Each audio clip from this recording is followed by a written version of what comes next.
What up, guys? Fush, Ayo, Spring Roll, Insty, Toasty, Voodoo, Frank, McJizzle, welcome. Stream starting right when I'm about to go pass out. Hope stream is good and minimally scuffed. I'll catch y'all on the next one. Hey, McJizzle, thanks for dropping by. But welcome everybody, and thank you guys for the contributions to the community challenge. For those of you guys who don't know, I have a sealed set of Perestroika, so we're trying to hit 1,000,000 points. I'm trying to hit 1,000,000 points for me to unseal this.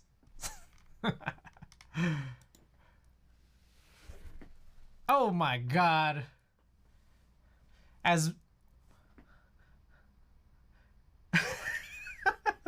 Asmodeus with the 18 months of support.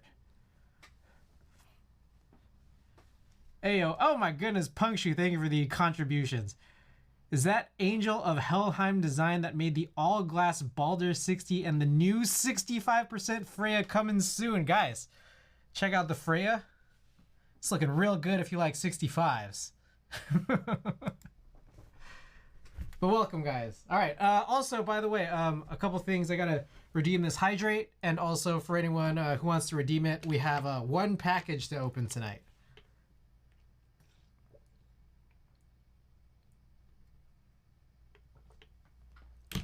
There you go. Alrighty. So until that redeem happens, I guess we'll start by looking at what the build is today. Should hopefully be much quicker than last night's. Alrighty. We got this this Midway, and as far as I understand, that this is the light navy edition. Alright. Oh, and then we got the gloves. I love these gloves. These are among the most comfortable cloth gloves I own. The ones in this box.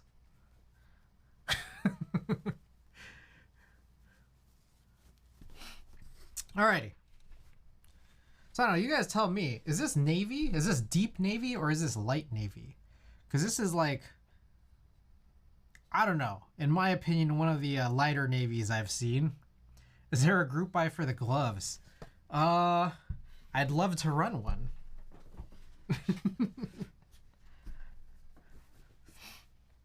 All right, so this is the board. I mean, we've done a Midway before, so just a real quick rundown of the situation with the Midway. Back in August, I ended up buying a secondhand Midway, which was this one. Not more than 2 weeks, or yeah, not less than 2 weeks before extras were actually announced and then dropped. HHKB, of course. Looks like navy. Looks a bit more muted, maybe. I don't know. I think like in the light, there's I don't know. There's a little something to it that makes me feel like it's a little less navy than usual. Would it be anything else? So, the extras were announced, and then they announced that they still had the LE units, the that obsidian, almost black purple. So I thought, okay, that's probably going to sell out super fast, but I'm still going to try my hand in getting it. So I'm just going to try.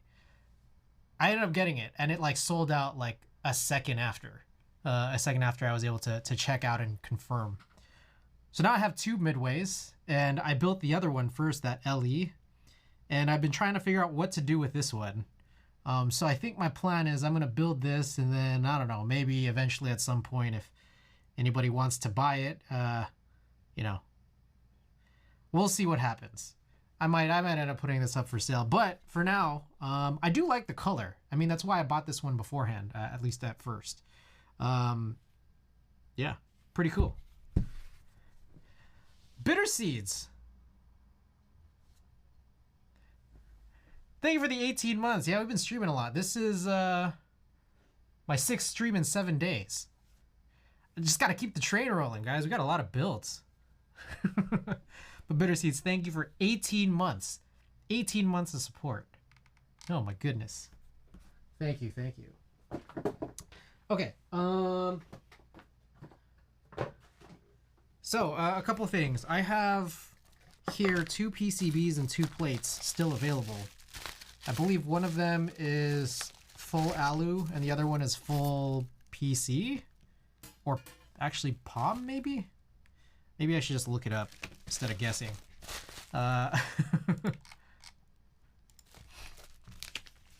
All good, brother. That's good. That's real good. Also, I keep this... Okay.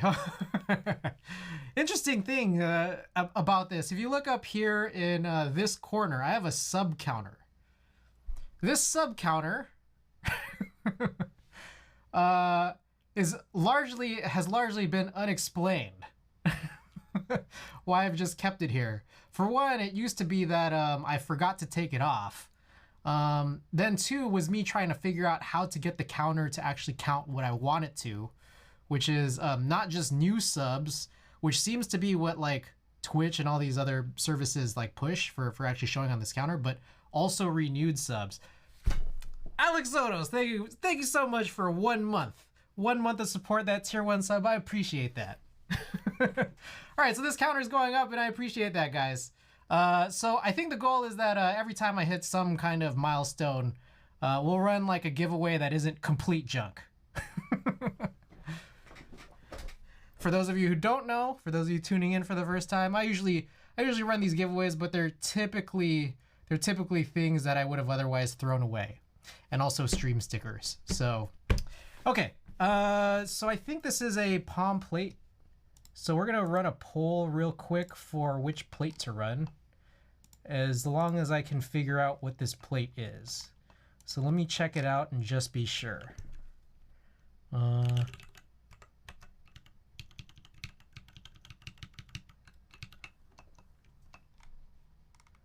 Let me see.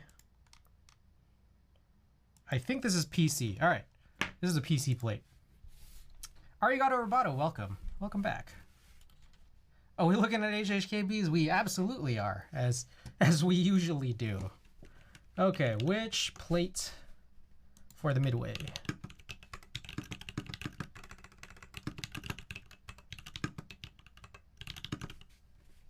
And we'll just make this really long because it'll be a while before we actually decide.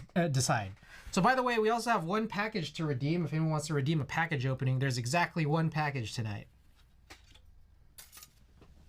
Alrighty. And this, a more modern board, will likely result in a much easier build than last night. Akigami, how's it going, man? Welcome back. And guys, for anyone who hasn't tuned in, since the new year, Happy New Year to you. And also Happy New Year to everyone who has tuned in since the new year. All right, we will, I guess, run a test. So this is, I'm guessing this is the that sort of universal daughter board. Is that right? I feel like that's info I should look up before I just go plugging in a stray daughter board, right? midway60.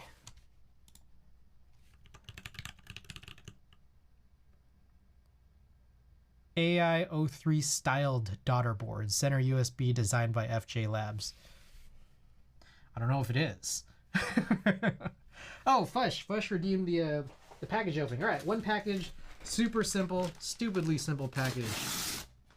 It's right here, right in front of me. We got in here a pack of hair ties. I'm running out of hair ties again. All my hair ties are getting super loose.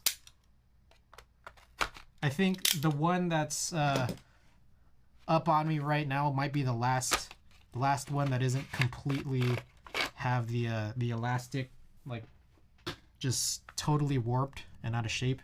So this is what we've needed for some time, just a new stash. So there's a package opening. Fush, thank you. All right. I think I'm probably going to... Let's do this a stupid way. unless anyone here can confirm whether or not the midway60 does exactly use the AIO3 daughter board, as the Bolsa site says AIO3 styled daughter board. I don't really want to plug in a stray one, which will make testing this PCB a lot less comfortable. So we'll leave it like that. Last night was pretty neat though. It was. For those not privy to what had happened last night, we were working on this. This was the Duck Sidewinder, which uses like the V1 era PCB of Duck. There's no like QMK compatible firmware that I was able to find. So I needed to go find the O2D software from like 2014 to map this to be the HHKB layout that I wanted it to be. So trying to get that to work was particularly ridiculous because apparently you can't actually map arrow keys with the software without changing your Windows machine's system locale to Korean. And that took about an hour to figure out.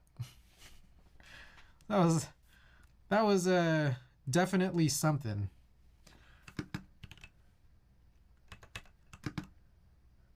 Arigato Roboto. Oh, how good are keyboards? Welcome back, and thanks for your contribution. Okie doke. Let's try to test this, albeit somewhat uncomfortably.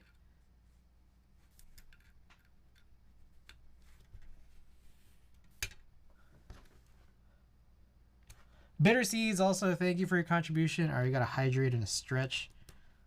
So let's take care of that.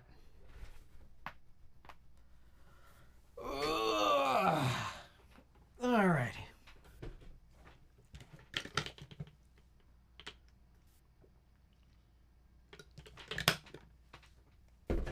Okie doke. So all right, is this better? There we go. All right, thank you for your patience. Let's grab some tweezers.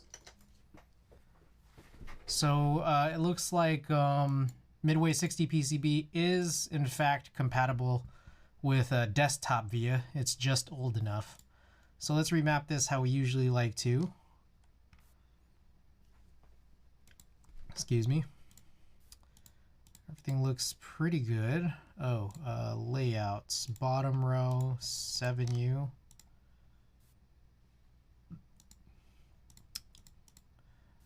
Right alt. So that should be, and I think everything is good. Number 2, let's put this to where it needs to be. This is caps lock. There's a lot of funky stuff in here. This should be nothing. All right, media. That's good, real good.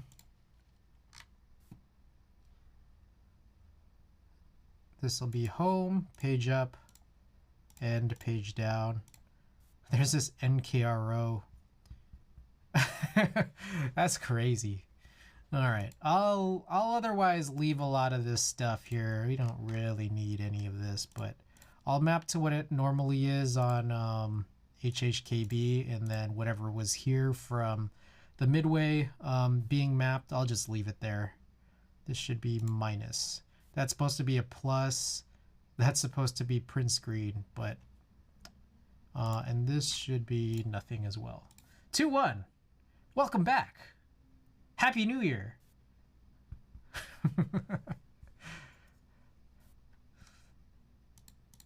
These should also be passed through. I would say even this should be passed through.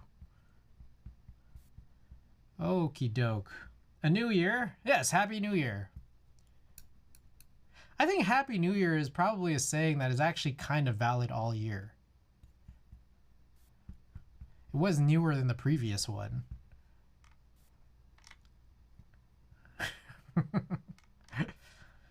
Okay. Cool, I think that's it. And then actually testing this will... I love using the desktop one because I don't think the web one seems to have the key sounds toggle. All right. Let's do this.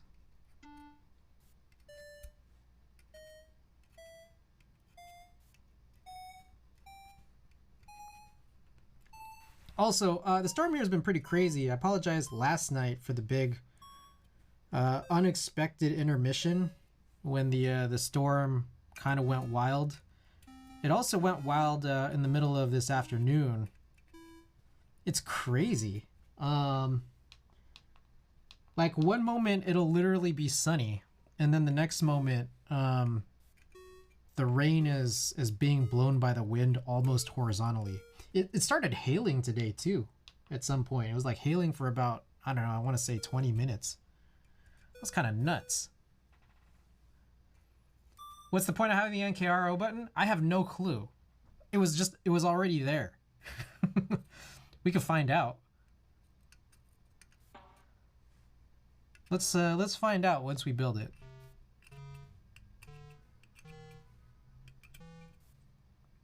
I love where they're like that, just chaos. Oh man, it's crazy. And then it's just like, I don't know. When the sun is out, it's like, I don't know. I'm pointing directly like straight outside, so it's like a little too bright for me. So it's just like, I feel like I spent all day just like adjusting my blinds. Just back and forth trying to let the optimal amount of light pass through.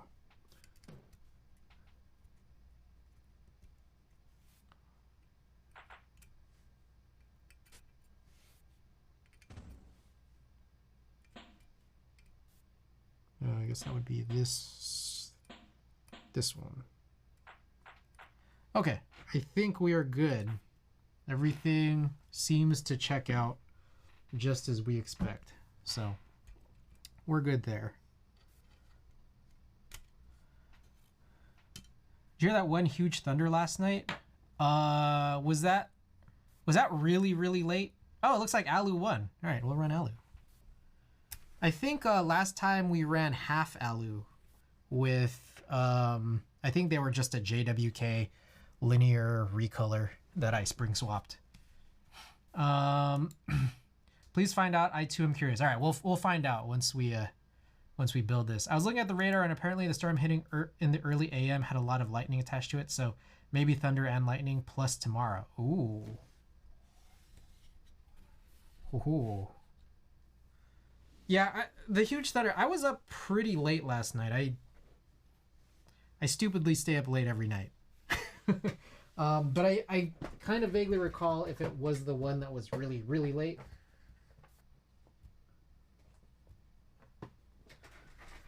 Alrighty, so I'm going to put this board away just for now while we go and take care of the next step, which is the stabilizers. Okay, so what we have up here, I think I have a number of TX stabilizer boxes. Let me try to choose, pick and see where my white stabilizers are. I think we got one here.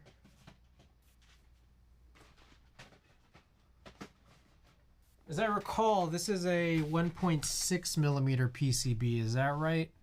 I think it probably says here PCB. Yeah, it doesn't, but it feels like 1.6, and we also have some calipers so we could check. I was sleeping last night and it rocked me awake. Ooh. Damn.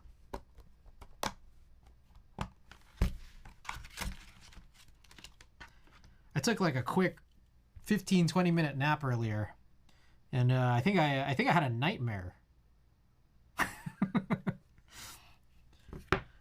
I feel like I almost woke up screaming. Chris, how do you start your boards? I'm building my third one and don't have a good solution for it. Here, let me try to find that picture. It's not most. This is not the most recent picture, but let me try and find it. I should probably pin it. I always lose it.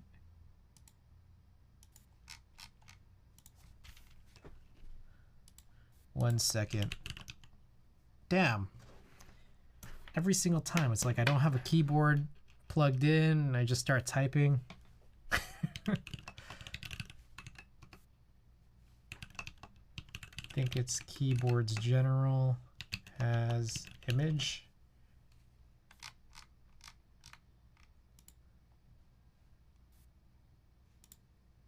Jump to this, and then I'll pin this until I can get a new photo.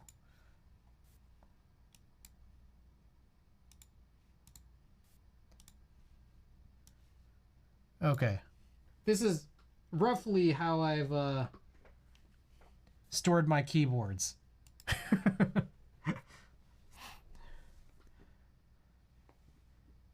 It's not the most elegant solution. They live in boxes? Yeah, I have too many. Actually, at the time of this picture, many of these were not keyboards, but they were like assemblies. But I could just take a picture now. It's like a little more up to date, a little cleaner, I think.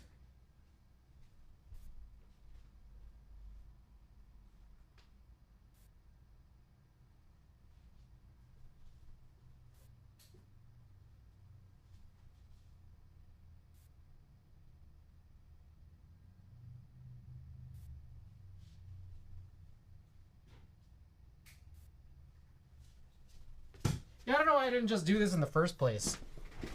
So I just need 6 shelves? Yeah. Kill Combat, welcome. Okay, let me send this to the Discord. Brand new one.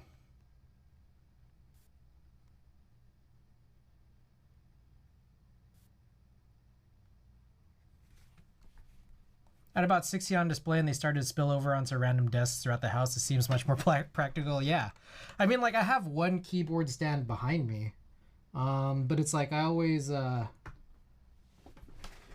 it's like a 2-tier stand, and the top tier I put this stupid "Stay Weird" sign with an alien on it that I won from an arcade using my friend's gambling winnings, and then the first tier is always for like the board that's in front of me once I finish building a different board. Okay, so here's the new one. There we go. Thanks for sharing the shelf. Those are just cardboard boxes from the post office or something. No, they're flatbread boxes. Literally, the place I purchased them from described them as like, you know, being used for flatbread pizza. And most of my boards are 60%, so like they basically all fit. I could try to find them. Flatbread boxes. Flatbread. Yeah, it'll be a while before I actually find it. I need to do a little search.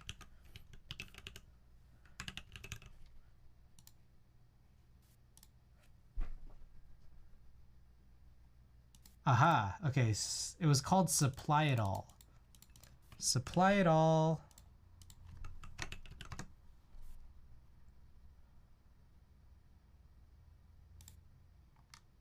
They were, let me just look this up, at 14 by 7 by 2.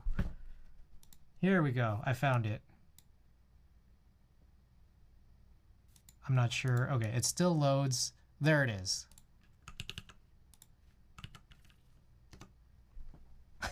Huh?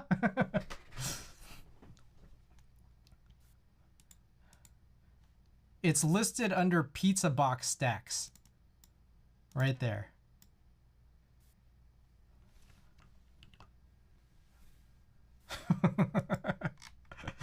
All right, anyways.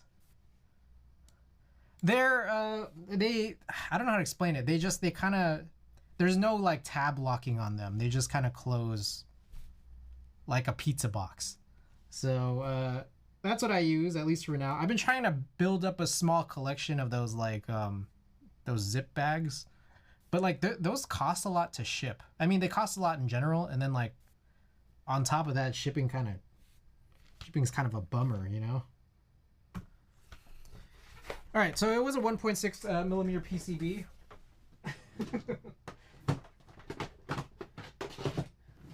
That was a good tangent to go off of. Massive bonus of having almost all HHKB makes it a lot more simple to figure out a solution. Yeah. Just kind of make everything really consistent with each other. Just works perfectly. Might be cheaper to get those flatbread boxes printed on, huh? I mean, I personally wish that, like, you know, there's a lot of pre-builts that come with those tab locking boxes that are just perfect. And I haven't been able to find a place that would give me what, you know, exactly what I want. Like just something that, like, you know, the pre-builts like HHKBs, like Philcos, they all come with these like really, in my opinion, I like those boxes, but trying to find it from like a supplier site like this, or trying to find like places to get them custom cut, like I have not had a great amount of success perfectly replicating those types of boxes. They've been not as good. But if you guys can find something to make that happen, I'd appreciate that. All right, let's again, let's get through. Oh, I missed one message here. Kill comment. How many days are you going to do a build marathon? It remains to be seen. I'm just going to keep going as I can. A couple of things are that, like, I have a very, very long list of builds to get through. And then on top of that, like, I like being online, like being able to talk to you guys. And then on top of that, like, we got a community challenge to get through. So I'm just going to keep going. I have something planned for tomorrow. Actually, I think I have stuff planned through the rest of the week, to be perfectly honest. I have stuff planned for like through the rest of the month. So I got enough stuff. Oh my goodness, I apologize for that. So here's one thing.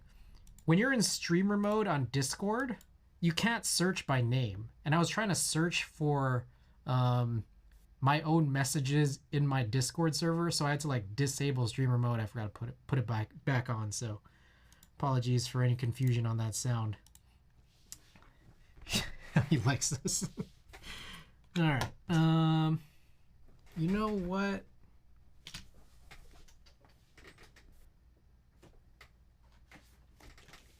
I can get rid of one of these, I think. I think I had 2 left in here. I only need 3 in total, so.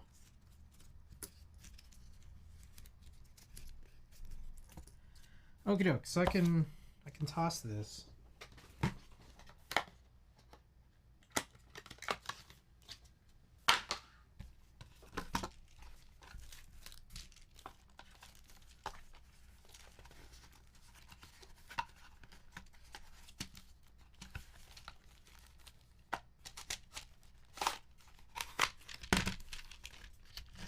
Alrighty. Okay, and then I need to grab one 7U wire. I need to get more 7U wires. These Revision 3 TX stabilizer wires are trash. I have a bunch of 7U wires that were for Duroc, which I guess I can just cut into those, but at some point I'm just gonna need more wires. If I run out of TX stabilizers, go back to Duroc, then I won't have all those wires for them, so.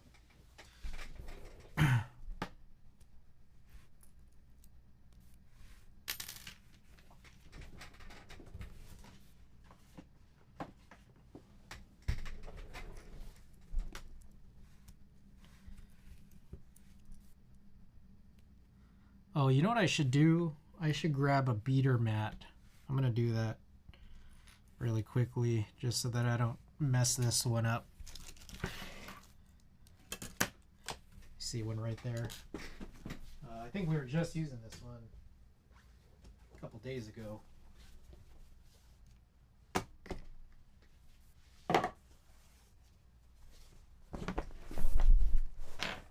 It's the Irizumi. I think this was like a round 2 Irizumi desk mat from what was it? Bolsa, which actually matches quite a bit with the rest of this build. The midway also being from Bolsa, as well as the Techno Violets as well.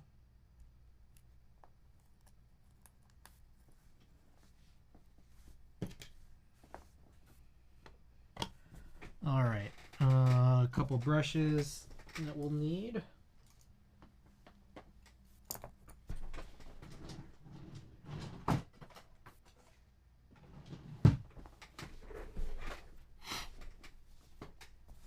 Okie doke. Whoop, let's get started.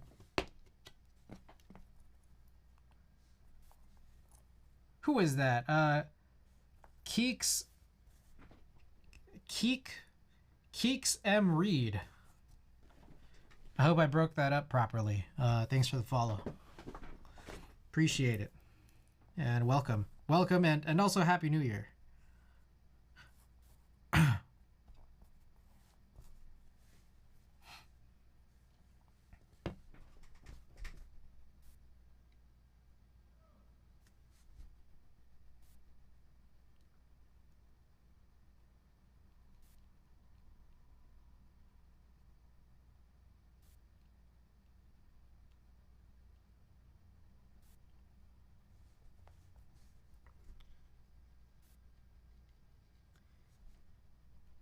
I've had to do this.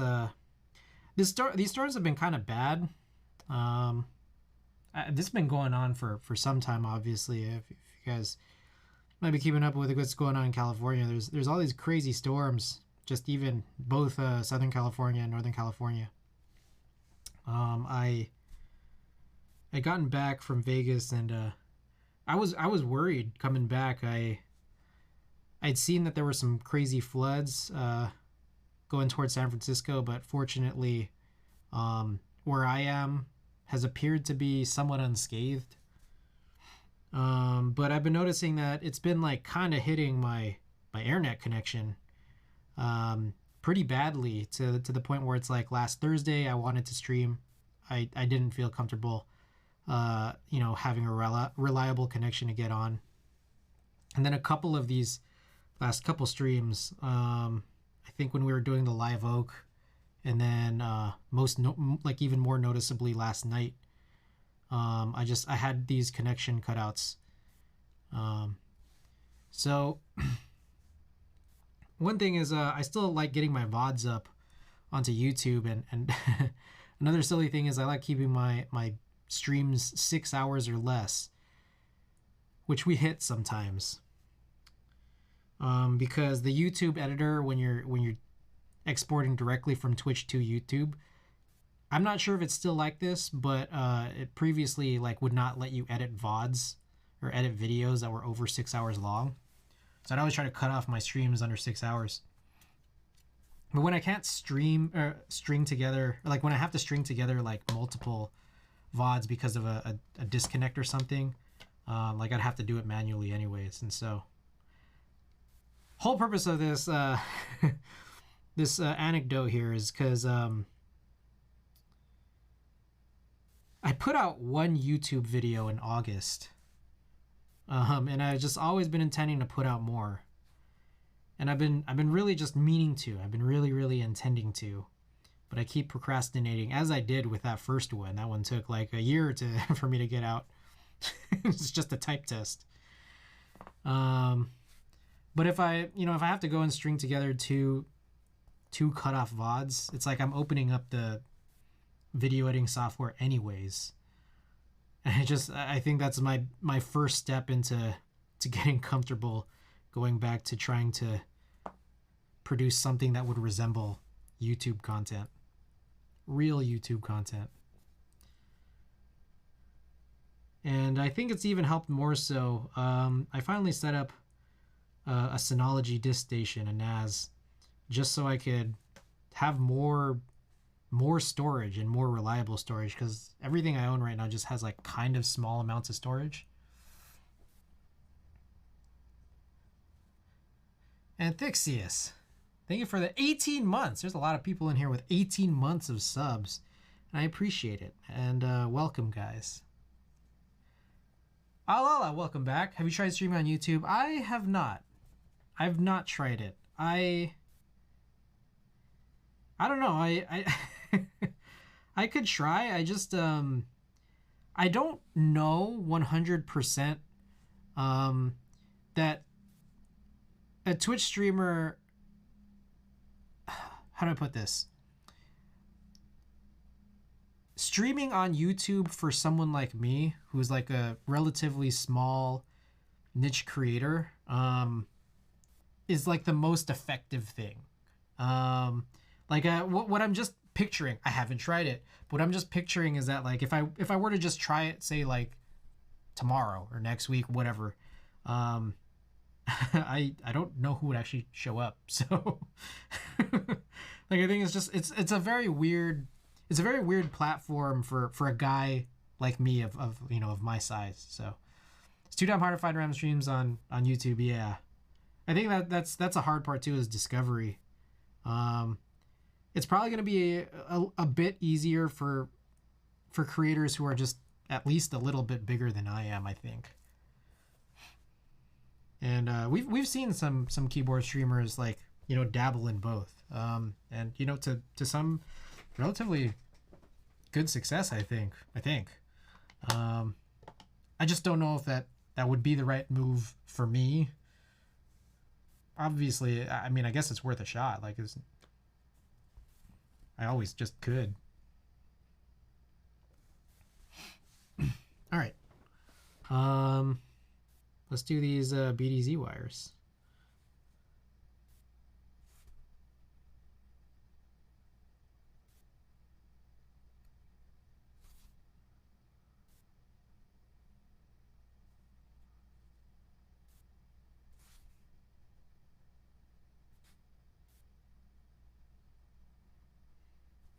But yeah, I feel like, as you guys had seen from that photo of my collection, there's probably a good amount of type test videos that I could produce with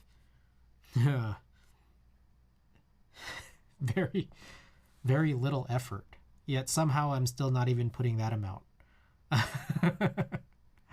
And I should. For discovery, it seems like it helps if you're also putting out VODs. I do have like two different channels. Like I have like a VOD dump channel from Twitch, and then I also have like what's supposed to be my main channel, which only just has literally the one typing test video. So I'll be putting out more. I think that'll be one of my goals for this year, is just put out more than one YouTube video. I think is probably a decently appropriate goal.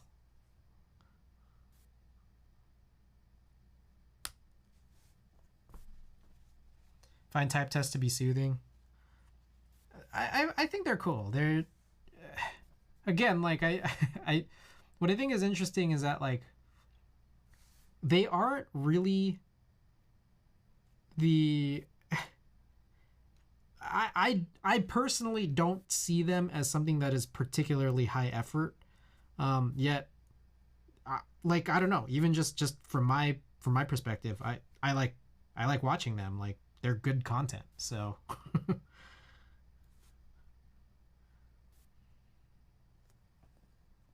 so I just need to go and do it.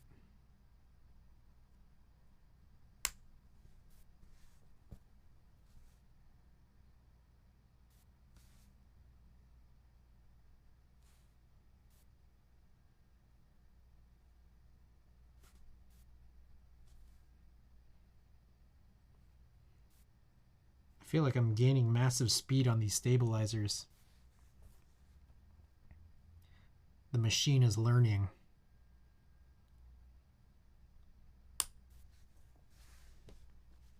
Type demos are terrible for getting watch time, but they make great shorts to get subs. All right. Oh shit. I can see that.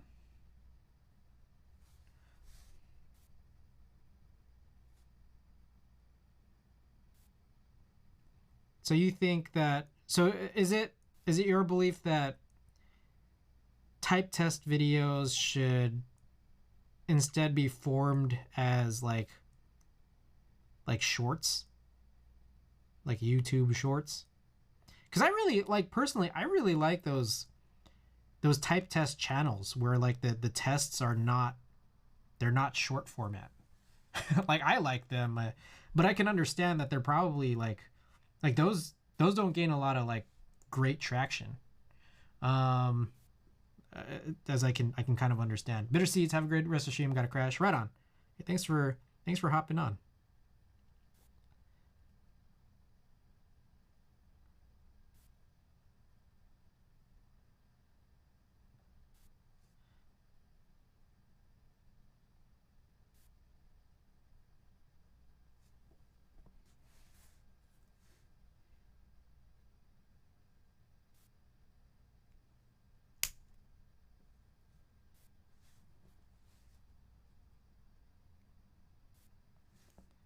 If you want to monetize, I'll have a hard time getting your watch time with shorts. They also work better labeled as shorts because of discoverability. True.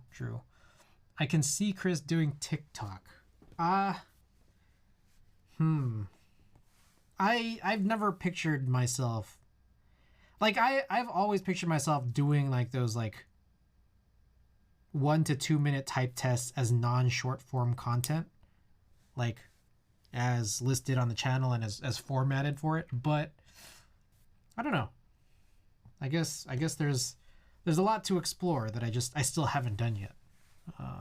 So trying to make some strides this year, I think, with content creation in general, I guess. Okay. What was I gonna do? I mean, we got the PCB here. Was I gonna do something? I forget. Maybe not. Probably fine. Okay.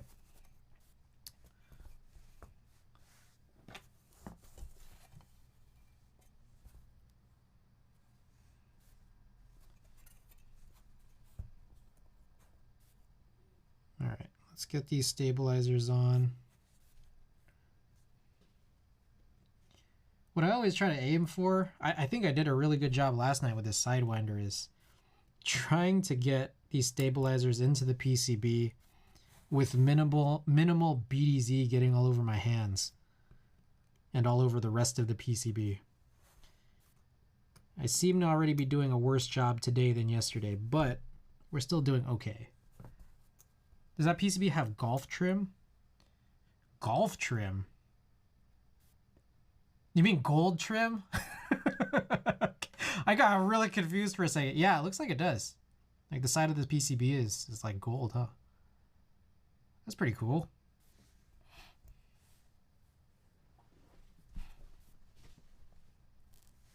Four? Huh?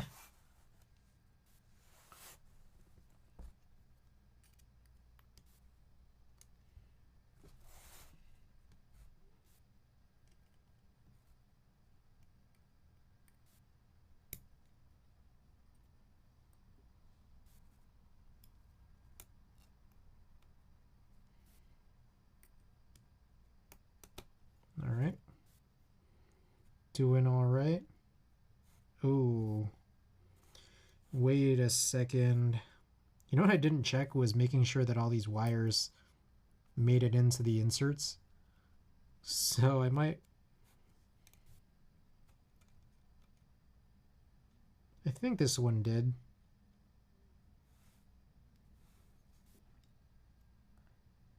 Oh, it's a golf term. Oh yeah, I know almost nothing about golf.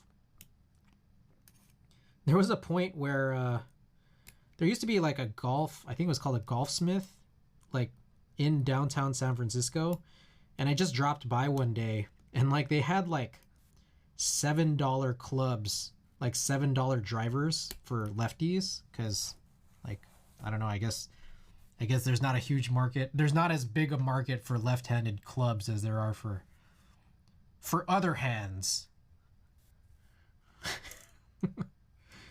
So I just picked up like a couple of $7 clubs, and then I just started going to the range for like, I don't know, 3 weeks, and then And then I don't know, I stopped after. I don't want to get lube on my fingers when installing stabilizers. Yeah. Forearm.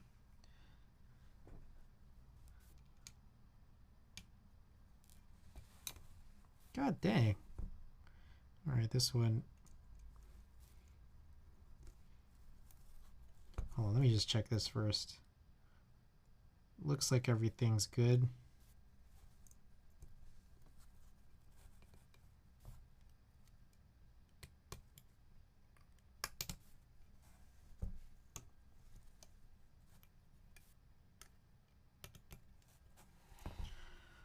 Okie doke.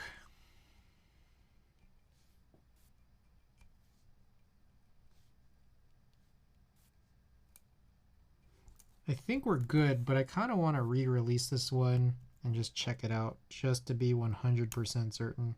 Yeah, we're good there.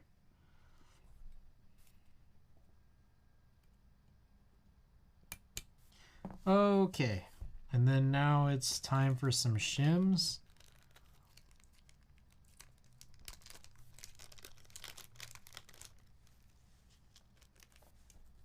So a couple here have already popped out.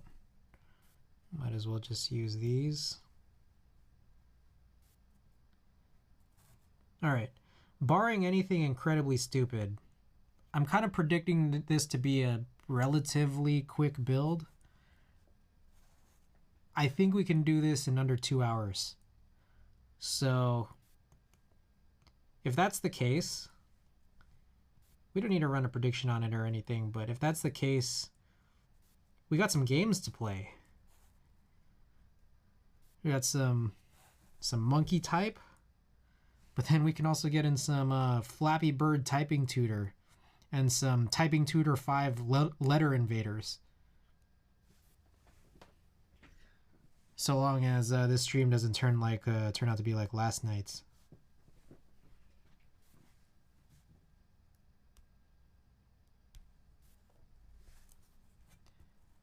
Did you get type out? I cannot type. I didn't. Is that something that's like readily available, or is that still like not fully released and not for everyone? I still haven't tried it. $4.99 on Steam. Ah, okay. Should I pick it up?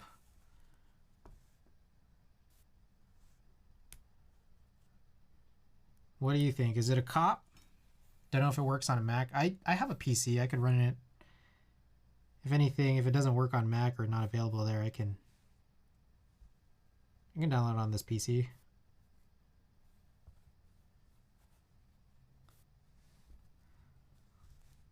It's just that it would be one of those games where it's like, yeah, I got to get my PC on for this. So it's not something I'm going to just turn on every day.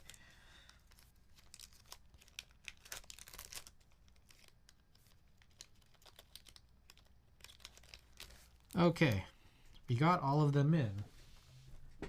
Very cool. Let's put that off to the side for now. All right, so we're gonna run some Techno Violets on this with the full alu that won earlier.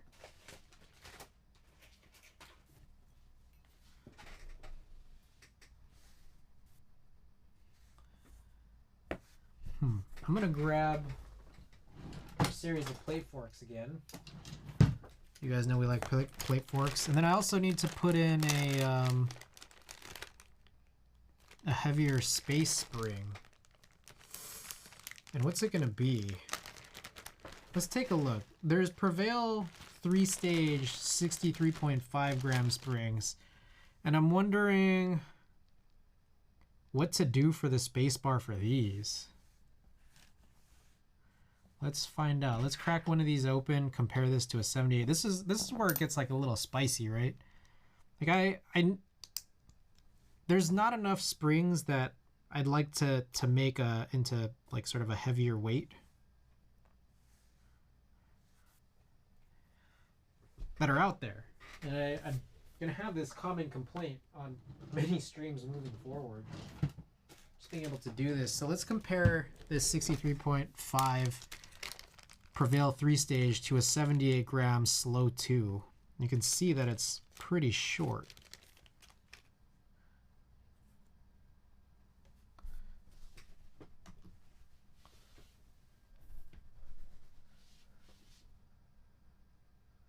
I could maybe try to scrounge up a 68 gram 3-stage spring, but I'm just like, I don't know if that's enough of a weight difference. No max support yet. The game relies on PvP aspect to be fun, unless you like bots. For $4.99, it's not bad. All right. I'll definitely check it out, probably off stream, unless there's a real heavy desire for me to do it during stream today. All right, let me pull up some other springs, see what we can do here.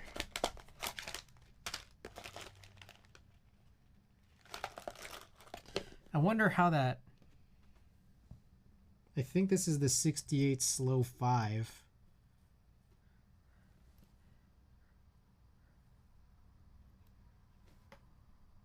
Which I think is still a little shorter. So we're not going to use that. I don't think we're going to use this 78 slow 2. 6.5 out of 10 now. I see.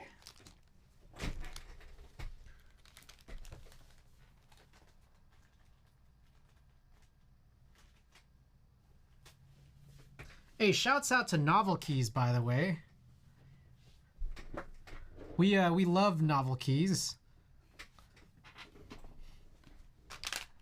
Novel Keys is great.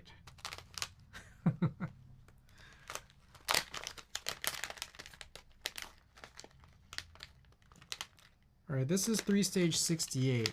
So at the very least, we can run this. I love Novel Keys. Hell yeah.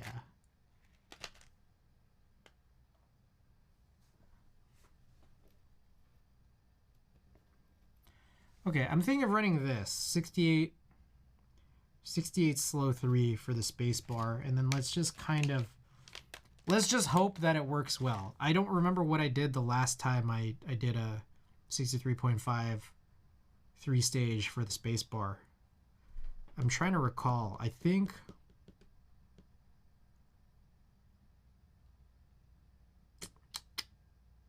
lavenders. I think the lavenders are in, I want to say the Hello M0110.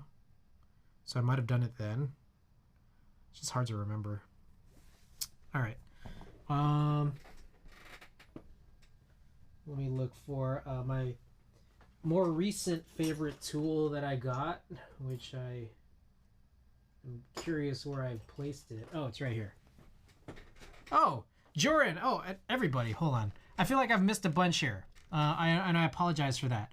Alala, Anthixius, Peter Poppins, Carrie, and Gioran. Thank you guys for your contributions to the Unsealed Perestroika Challenge. I have a sealed set of GMK Perestroika, so once we hit 1 million, I apologize for their, Twitch having a 2,000 point limit per stream, but once we hit the 1 million point limit, we'll unseal it. I appreciate you guys, and Happy New Year. Hope you guys been good and safe.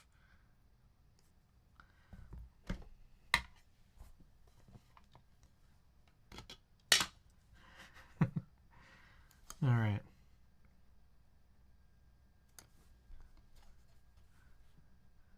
So I'm gonna lube this 68 gram Prevail 3-stage spring, just as a space bar replacement for all the rest of these, what I believe are 63.5 gram space springs on the rest of the switches.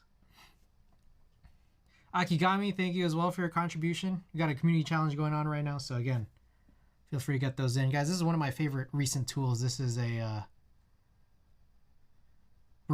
set of reverse tweezers. So it's just like it clutches as tweezers, kind of like, those jewel grabbers or clutch pencils that people use for stems, but these are just tweezers. Pretty cool. Pretty nifty.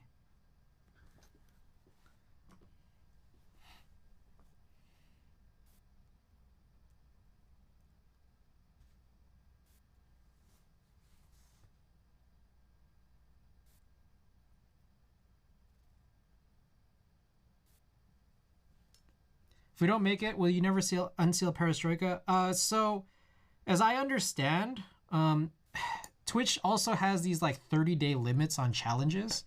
But as a streamer, what I found was that there's like on the portal, there's a button to extend the challenge. So I'll extend it and see what happens. I haven't clicked the button yet for extending. I'll just click it when we get closer to it. But even if we don't make it in 30 days, I'll just like deduct whatever we get to from 1,000,000 and then just restart a challenge. So not to worry. This won't be a waste of points. It's just it's funnier having you guys submit your points so that I can open it. I'll give it away.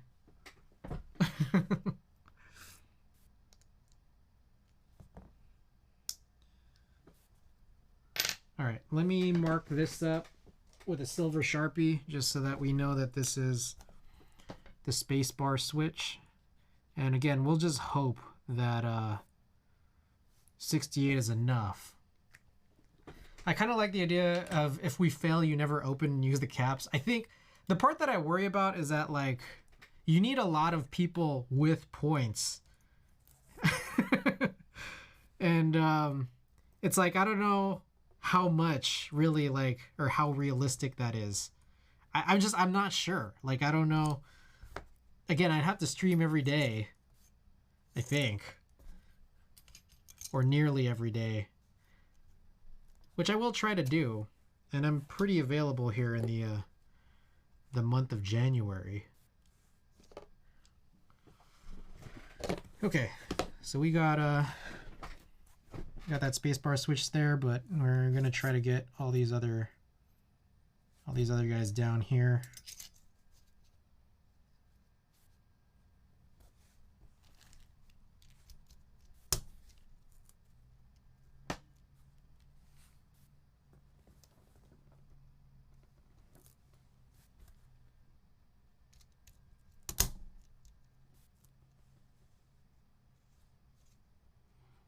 Well, that's a weird cut on this plate. There's this midway alu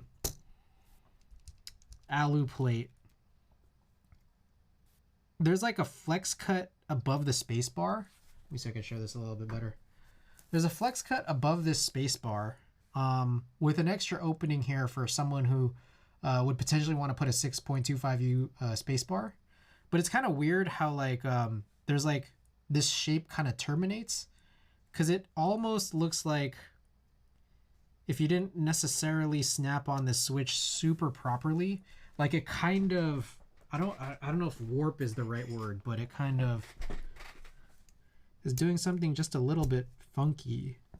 Maybe it kind of possibly already was warped. I don't know.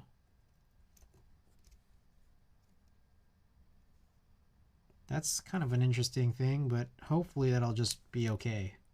Oh, I think also, I almost forgot. This is an O-ring board. So we're gonna need to put dummy switches at the corner for HHKB, at both corners. So yeah, there's that. Next thing also, I forget what key set I'm supposed to use on this. Oh, I was gonna use I was gonna make like a reverse carbon out of Boneyard and Umka, but because these are, I forget which one's which here. So I think that's the 1.5U.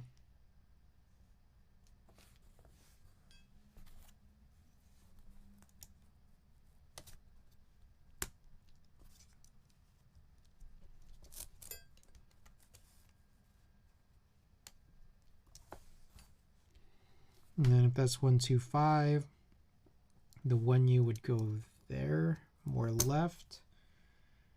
And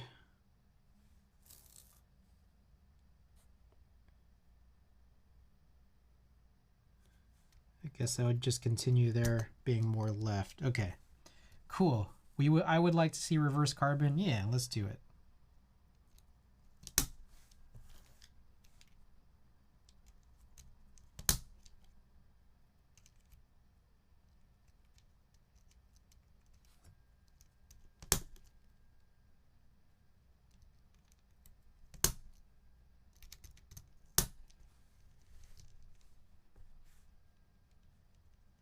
it is a little bit heavier in the spacebar, but not by very much.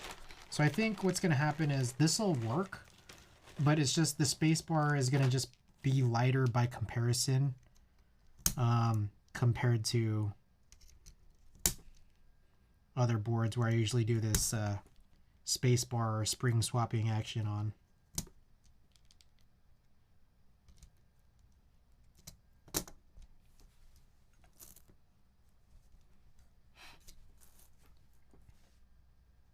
We'll just keep this viewing. It's really zoomed in, but yeah, y'all can see it. I don't know if you guys saw a little bit earlier, but I was lurking in Interloper's stream for just a second, and that was a pretty interesting thing. I don't think I lurk in his stream enough, but he had the camera attached to the iron. It's very, it's very Breaking Bad. That was pretty neat.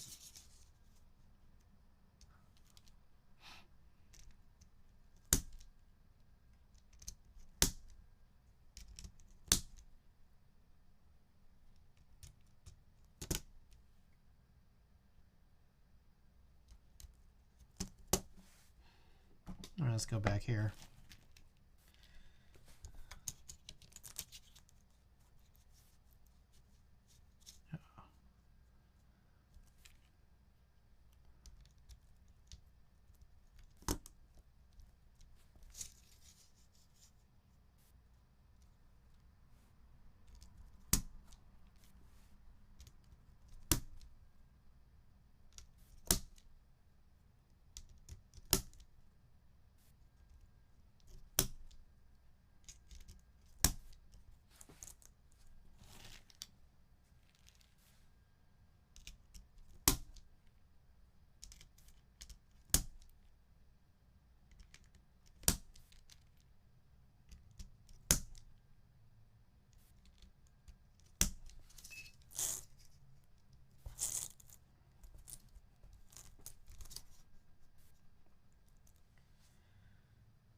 I had one more play fork. Where'd I put it? Right here. It's so hard to locate things with this desk mat. The desk mat looks so damn crazy. Like it's really cool. To the point where I was using it so much that you know, I started ruining it. It's always just so easy to get screws lost in it, and any crazy desk mat. Like I almost lost a giant black plate fork.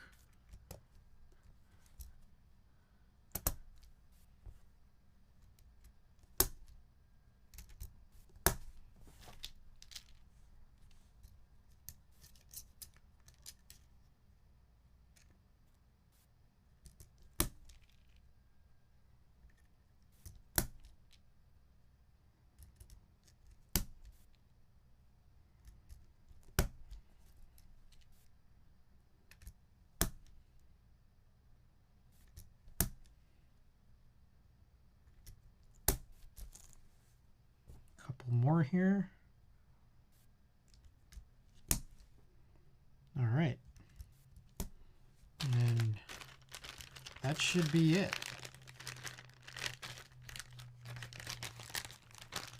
Okay, but then we are also going to wait, do not lube the switches. Oh, I've already tuned these. Yeah,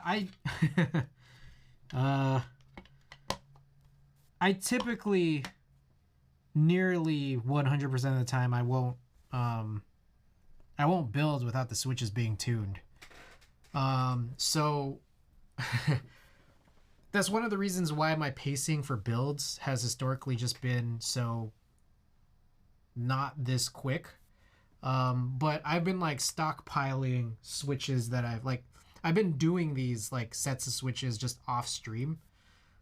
Just tuning them totally off stream, and I've been doing this for the last couple months, just trying to stockpile all of these sets that are fully tuned, and now it's just like it's paying off.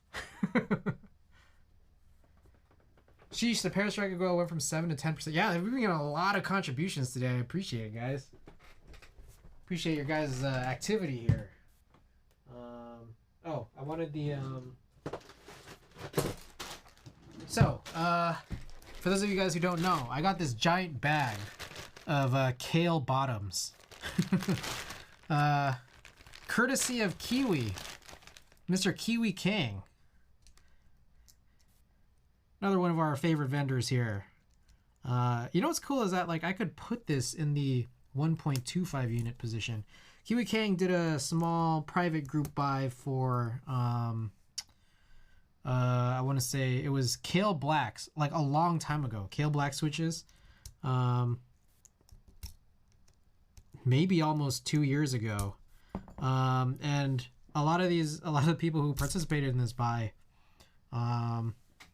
elected to have Kiwi pre-harvest just the stems because they didn't really want the housings at all. And when he gave me mine, I like he asked me if you know I wanted the if I still wanted the housing. I said yeah, sure. And then I said, do you have any of the additional housings from all the people who said no? He's like, yeah. And I told him I wanted it. And luckily, we finally found a use for them. Here is dummy switches on corners. I was originally using them for just like spare blue stems I used to have when I like way back years ago. I used to just harvest housings. Just I don't even know why I harvested like old cherry housings, but I was using all these housings, the kale housings I got from Kiwi on cherry blue stems, and then I ran out of blue stems, and there's still like, you know, hundreds and hundreds of these bottoms left over. So here we are able to use them as dummy switches for O-ring boards. Do you clip them off? So yeah, exactly. So I don't know, you guys probably just missed it. I was doing this off camera, but the idea here is let me compare. So this is a switch bottom. I don't know where the focus point is right now. Let me check. Never in the center because there's no there's no lock button on the focal point. But okay, this is a normal switch bottom. There we go. So just as is expected here. And so the idea is that like I completely clip them so that the tactile leaf is just like flush with the like the switch housing, but then I also clip off the rails as well. So the two plastic rails also get clipped. And furthermore, what I had recently discovered is in addition to that, once you actually like mount it onto this, there's an extra caveat, which is that you have to block them. Like, so I use tape. So it's like a top tape mod. You place tape right over it, because if you don't, what may happen with some boards, any style mount, but what may happen is in the HHKB case, if you don't do this, basically any pressure put down on this corner could actually short this key if you don't cover it up. So specifically, I guess it would be, you'd only really put this here for O-ring mounted boards, but this might also show up in other mounts if for some reason you have a weird alignment issue. And I think we did see that the other day. It wasn't this board, it was geez, I've been doing a lot of boards recently. I've already forgotten. Let's check my collection, what I recently built. Was it the Vero? It might have possibly been the Vero. No, IDK 60. Was it the IDK 60? Yeah, it was the IDK 60. The IDK 60, I'm not sure what I did. I might have bent the plate at the point of the corners or something. So I was just like trying to, you know, put in a dummy switch or a dummy bottom there. Just to make sure my alignment was good. And it wasn't even necessary, I guess, for the gummy mount or really for anything, but I just did it just for fun. But you got to also tape it up if you still have any of the contacts left over. And what I do also on top of that is I do solder in the legs. So I do retain the, like the contact leaf in some capacity just so that it stays in place.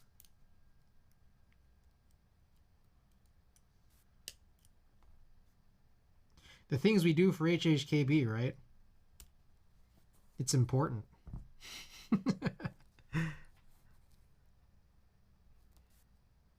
Very resourceful. Yeah. All right, I'm gonna clip these over a trash can here, these plastic rails.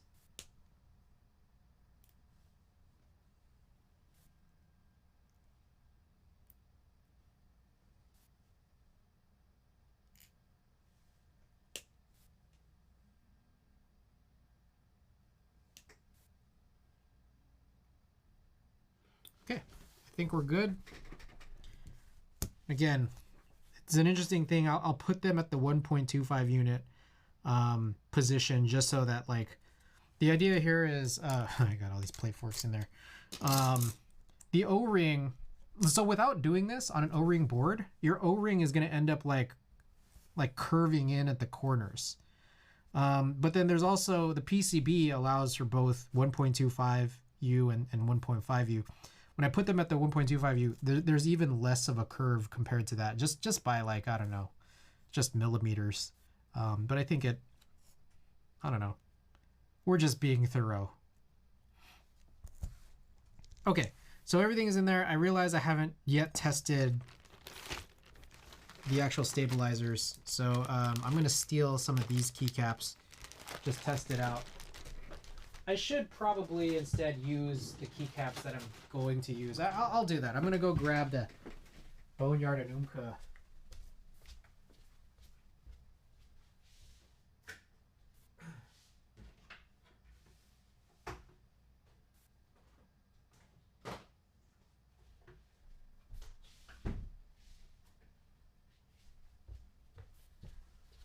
I recently spent one evening alphabetizing all of these bins, like literally stacking them in alphabetical order. And like I think that there's some give in some of these boxes that will just kind of allow me to put in new sets, but at some point it'll probably expire. But in any case, it's been super helpful. Just spending that one night alphabetizing this just makes finding these so much easier. It's crazy. Like, I used to just struggle to, like, just be over there and try to find stuff. I think this was Boneyard from when I put it on that compact MX-11800. That Chachi one. I can't relate. Sorry, it was a stupid, very, very stupid first world problem, I guess. Did I really just put this back? Reverse carbon would be Boneyard alphas and then Umka mods. So I'm gonna grab the spacebar from here, and then I need the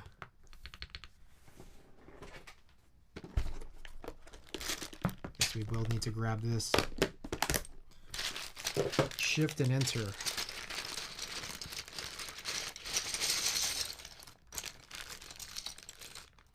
There's shift,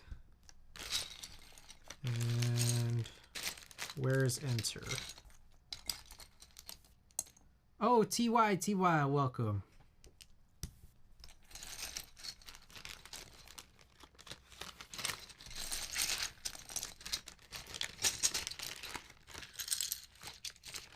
I'm gonna throw a lot of these back in just so they're out of the way.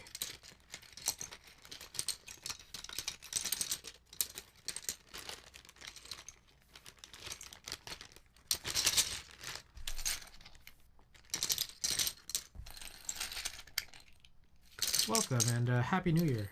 Do you have a favorite combo of GMK set? Well, we did, when you're talking about combo, you mean like putting two different key sets together?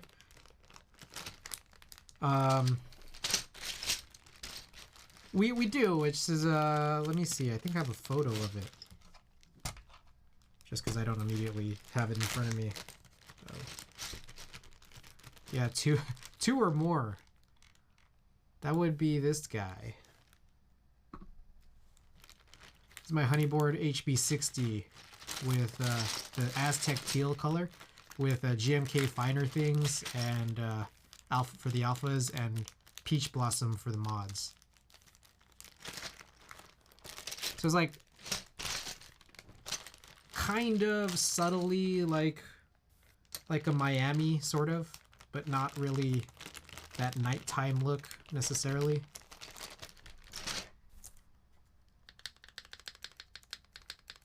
Sounds good to me. Yeah, looks nice. Appreciate that. Okay. Yeah, I mean, these stabilizers seem totally fine, so let's carry on.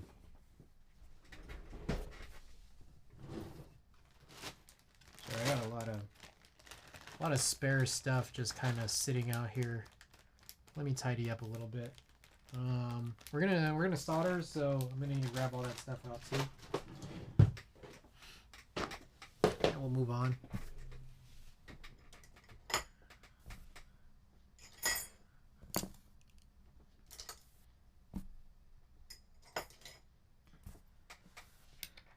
Who is that? Oh my goodness. Hammer Brother with the big ol' raid! Welcome, welcome along, everybody. Jason7 of 9, welcome back. Everybody from Hammer Stream. Mordecai, welcome back. Spicy G-Gong, what's going on?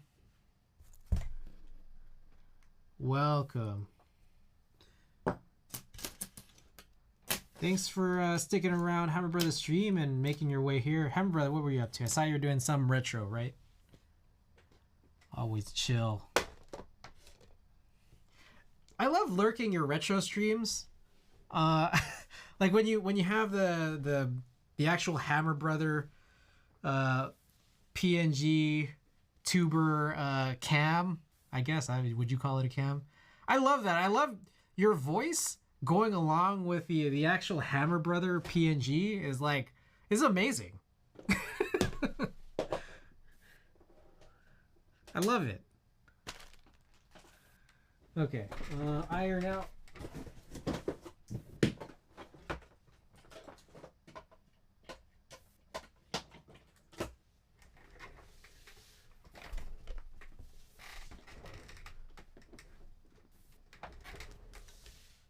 We love your stream, guy. What you doing tonight? We're working on our second midway because I have two.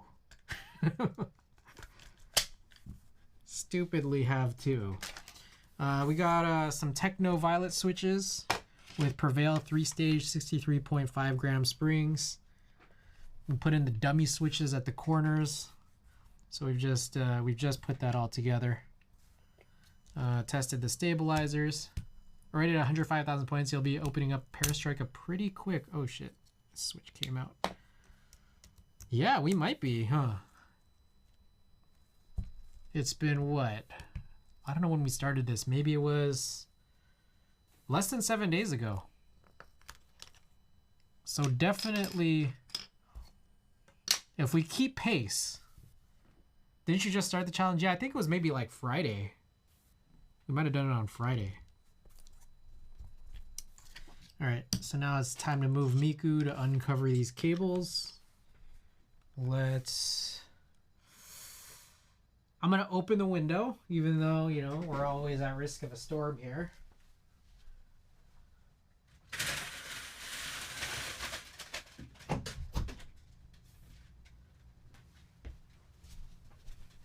We're gonna get the air purifier on. Flip this over and I guess just get started. Let's get these out of the way. Continue to tidy up as we can.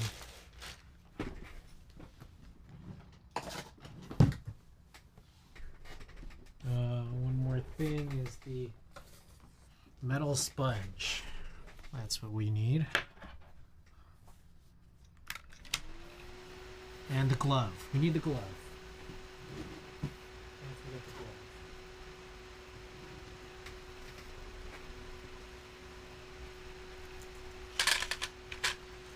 Alright, so as usual, we will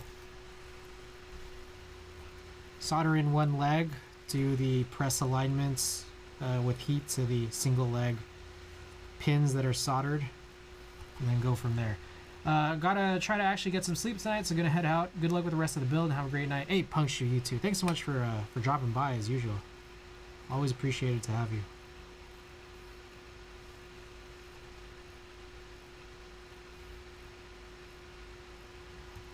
I just took this much precautions when soldering. Great role model, Chris.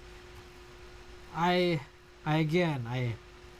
don't want to be one of those people that's like, do as I say, not as I do.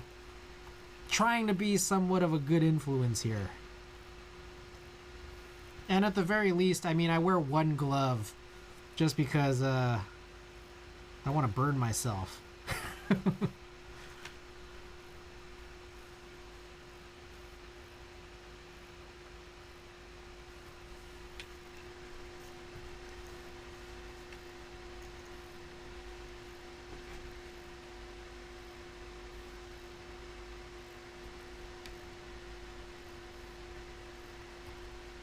Touch an iron once, never burn yourself again. It's more, well, yes. But when I'm trying to do those alignment presses, sometimes I go in the opposite direction that I should, just for ease, and I'm trying to prevent burns that way. Pressing like joints that I just soldered but didn't wait the extra 2 seconds to cool down because I'm trying to do it too fast. Ask me how I know.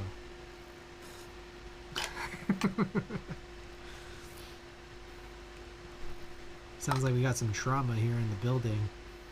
That's what it sounds like.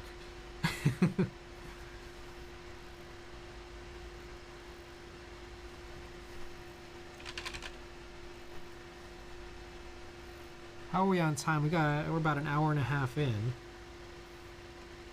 So hopefully we can get this done by the 2-hour mark, like I had predicted, and then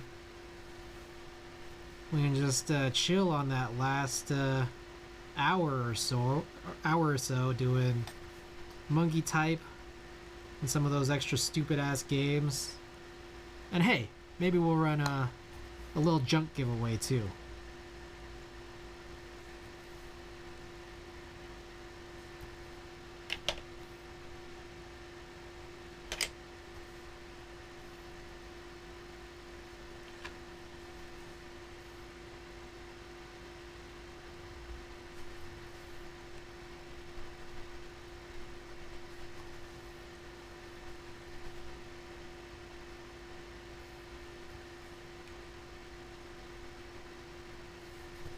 The other trick to mention, solder 180. Rotate the board 180-ish, and then solder this way. I find that it gives me some extra peace of mind that the iron, which is angled towards this direction, towards my body, won't accidentally melt any of the plastic pins.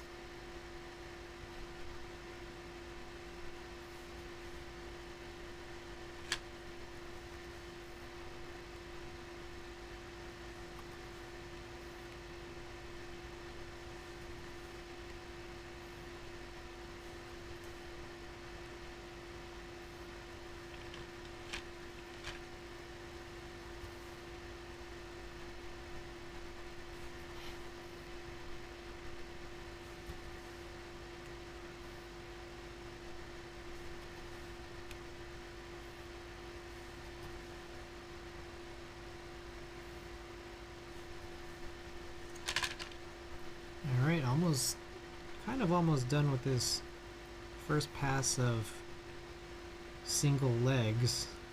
Got about one more row.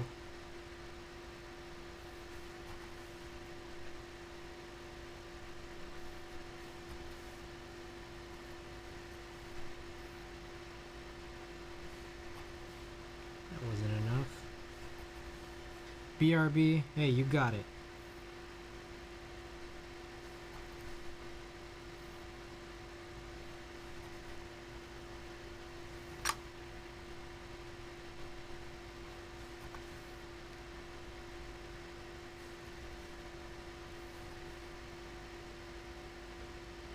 Alright, I'm not gonna lie. I have a very annoying itch on the back of my neck, but I don't want to ruin my rhythm here. Gotta finish this row.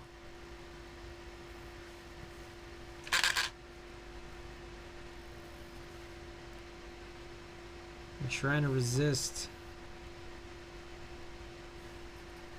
Scratch it with the iron. I'm good. I'm good on that. Oh man. Okay, well, I got two more. I almost put the iron down because I really needed to get it, but gotta get this last one in here. All right. Okay. We're good. Sometimes you need a solder assistant to scratch that edge. Okay. All right. So we're gonna work on these alignments here. So just one by one.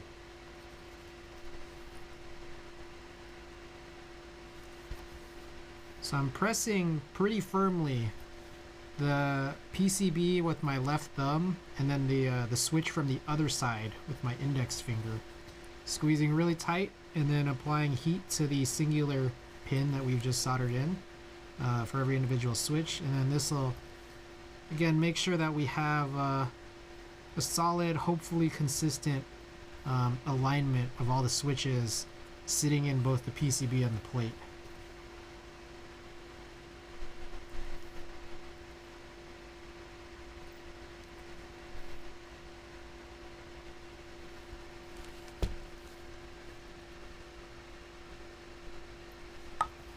Go in this direction until the last three, which I just did down there.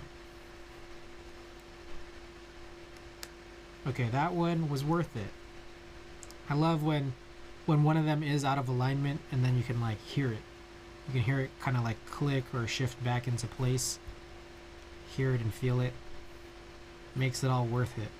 Like this wasn't just a huge waste of time. It was worth it.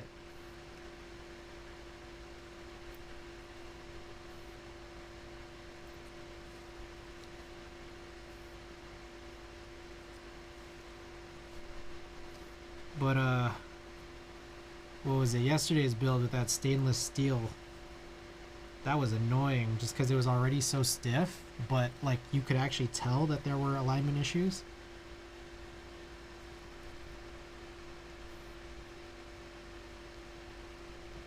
So like you just really had to go firm.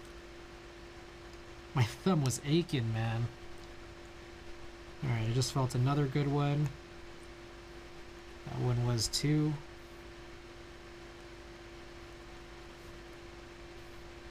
It's a 4 counter so far.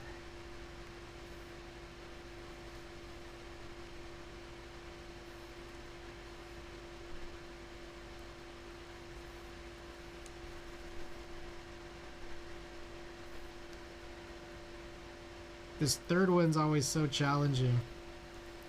It's just right in the middle. Man, I can't imagine doing that extra row on TKLs and 75s and stuff, man. That's rough. Ooh, okay, that's a 5.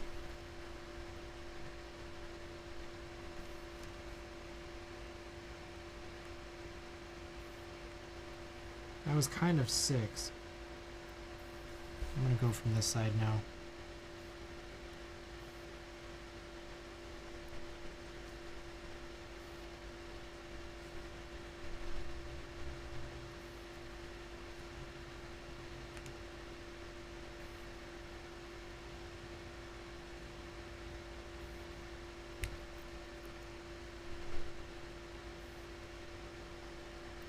I can't imagine typing on an HHKB. Oh, Shoney's.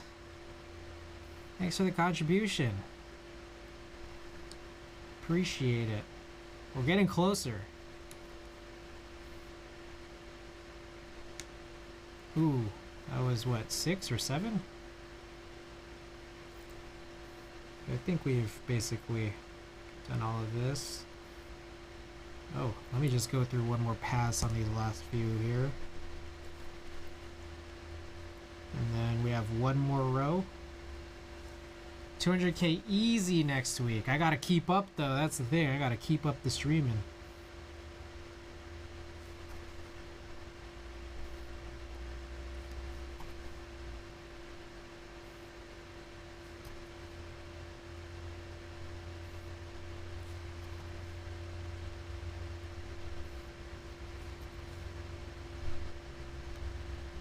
Ooh.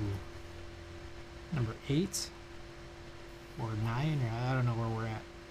But this has been a useful exercise. Are we only able to contribute points during stream? I think so, but I don't know, because I'm not contributing points to this, so I'm just not quite sure how it really works.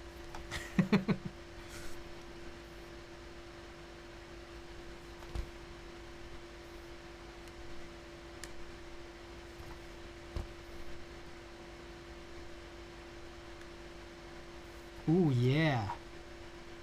Dang, this was like a solid 20% of these needed it. Ooh, and now my hand's cramping. Okie doke.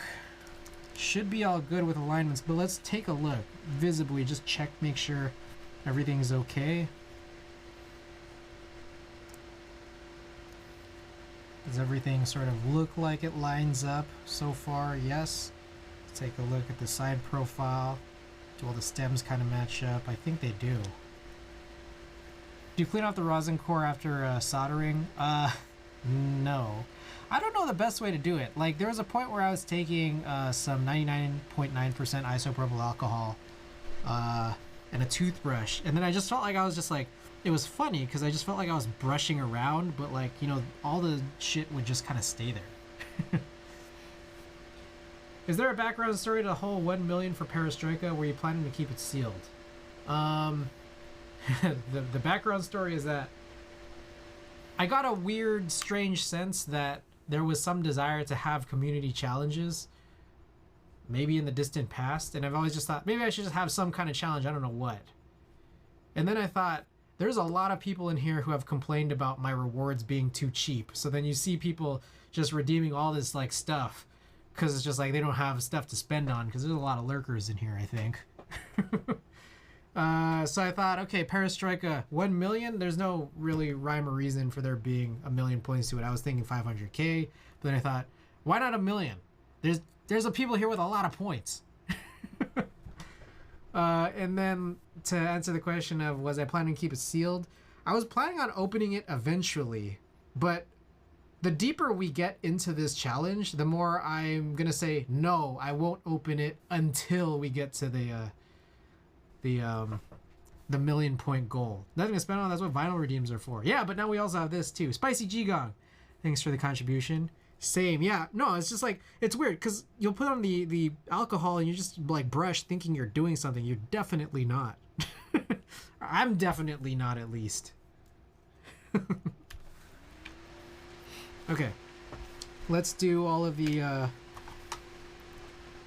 second legs, and we should just be able to breeze right through this.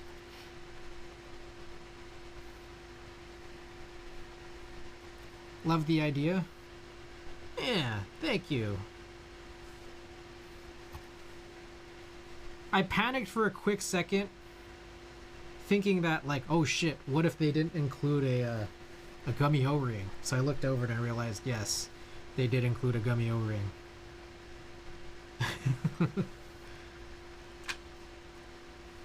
I guess kind of funny in retrospect, you only need one per board. You don't need one per assembly. But you do need one per board. And I used the other one on the other midway. So I didn't need one, but then I quickly started thinking about how I have 2 PCBs for the gasket 00, GSKT 00. But I do have one O-ring, so I just have to swap it per assembly once I build the second one. Oh, 2-1 got the random vinyl. Alright. I'm gonna stop everything because we want to get the vinyl play in. You know, because this might not be the longest stream in the world. So let's open up Discogs, hit that random button. Oh! Oh, guys, we got the big one. Hell yeah! We got Blarf. Oh, 2-1, you done did it.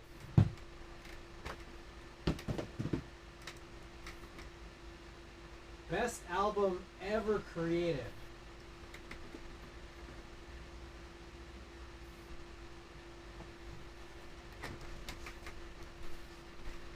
It's a pain, but if you want to get the rosin off, you need to use more alcohol, and after scrubbing and before the alcohol evaporates, you need to soak it up off the board. Use a microfiber cloth. The alcohol does dissolve the rosin, and spread it around. If you don't take it off the board, it just makes a mess. Yeah, exactly. Alright, guys. This is one of the greatest albums known to man, and it's especially great on stream. This is Blarf. This is, I guess, Eric Andre's alter ego.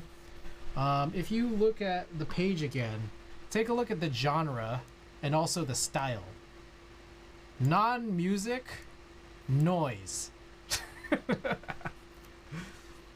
Alright, meanwhile, take a look again. You look at the album art, that is Eric Andre in a Ronald McDonald outfit.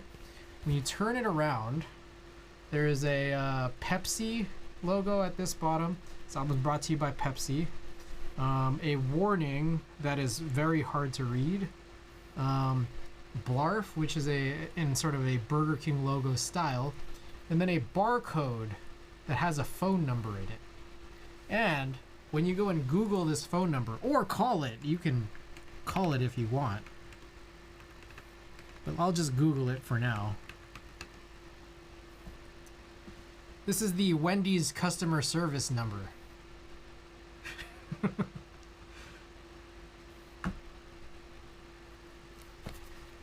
Featuring such key tracks as Badass Bullshit, Benjamin Button's Butthole Assassin, Banana, and the 12-minute and 40-second masterpiece I Worship Satan. So this is the most introduction I've ever given to an album before playing it, but let's play it. There are not enough alter ego musicians like Chris Gaines and Garth Brooks. Well, we got Blarf, and quite frankly, that's all we need. Alright, let me find out which one side A is. Oh, this is side B. The one that says side B on it.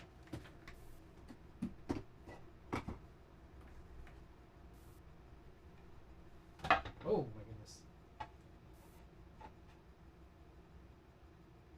I always forget which one's the 45 and which one's the 33 and a third.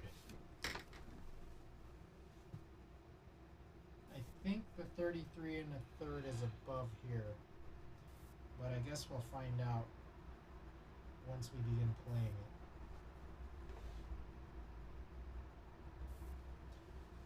it. Okay. That being said, this is not the first time you have given that intro for this album. This is true. All right, let's turn off the stream playlist and let's get this party started.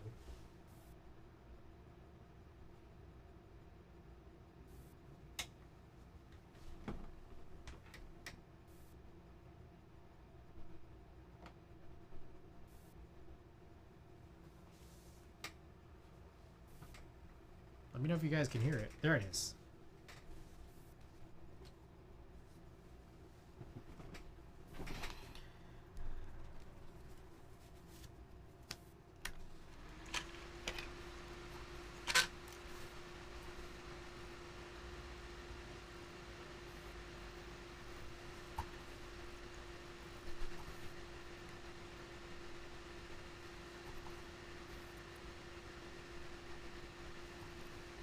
Yeah, they actually had another drop for it recently. I think it was on brown vinyl this time around. I think they called it Burger Brown. I wish I got in on it. I think it's sold out.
breezing through this second pass, getting all the second legs soldered in.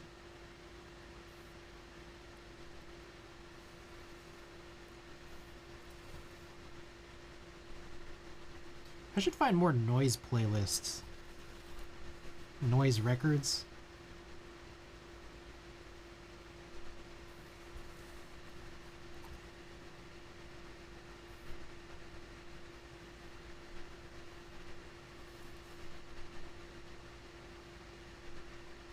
It's nice.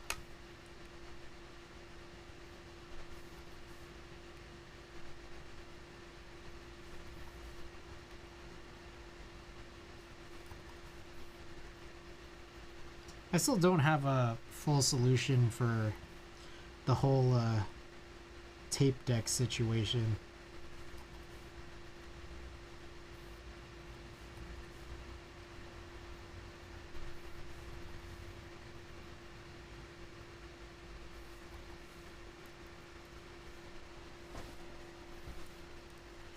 I just keep feeling like I'll figure one out eventually. I need to call that fella who services Nakamichi, see if I can get on his queue, which I probably should have got in on last year.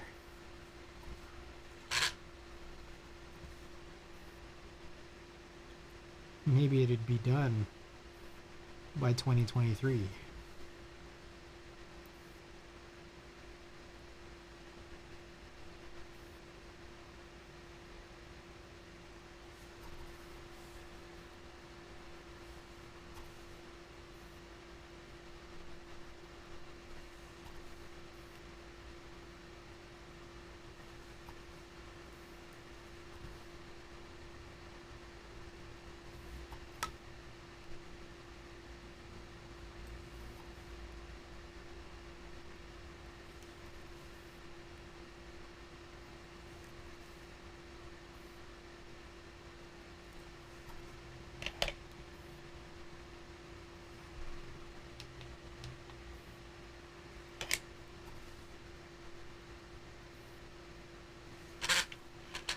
Just a few more left, half a row.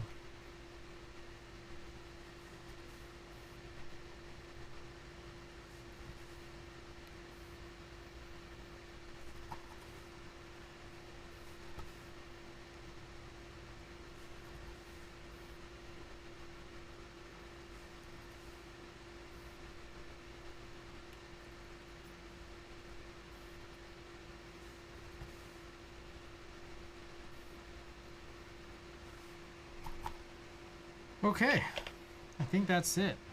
I guess a few things we could do.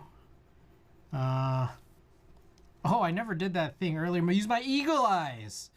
Looks like I didn't have any bent pins from before, but let's use our eagle eyes again, or now, to make sure I didn't miss any legs. Soldered in the two corner pieces here. And let's make sure everything else is good. Also, I really hope that I I soldered in the correct bottom row. I believe I did. But who knows? Who really knows?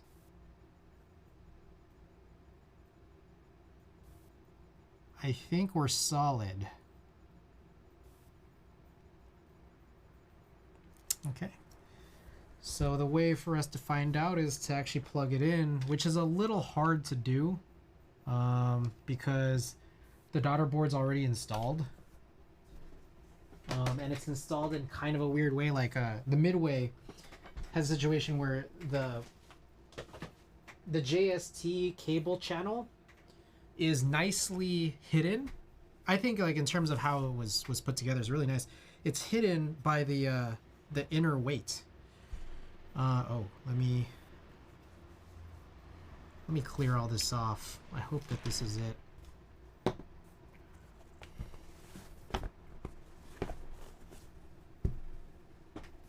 So there's not much give to this cable, but maybe we can still try to figure something out. Maybe what we'll do is I'll open it up, and then that'll give us a little bit more room to breathe. Looks like we're not going to be able to, with 6 minutes left, I don't think we'll be able to assemble this in 6 minutes, especially if we're still just going to be doing a little bit of testing, so we'll be a little over it, but that's perfectly fine.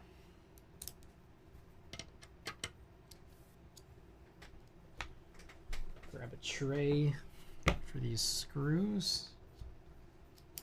Looks like these are M2, or I guess they're M2.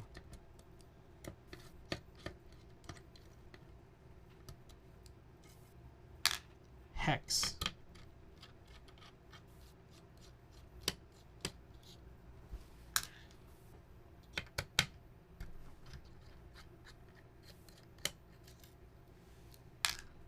Oh, the magnetic screws. Shouts out to Bolsa for that. We got a little bit of patina on this back weight.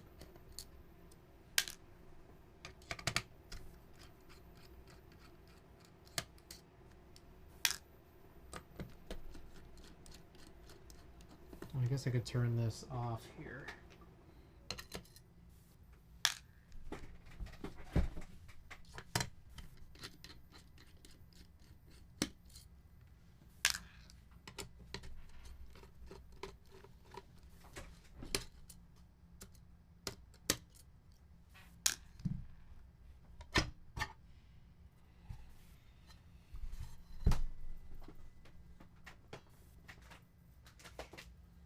Okay, some extra screws.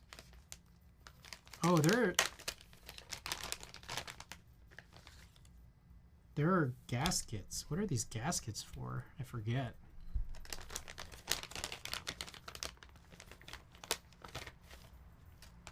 Do you guys recall what these extra gaskets are for? Oh, it looks like they're for the top case.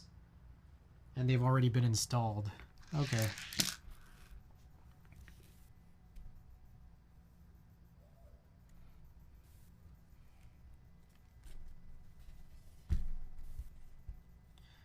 I always get worried that, like,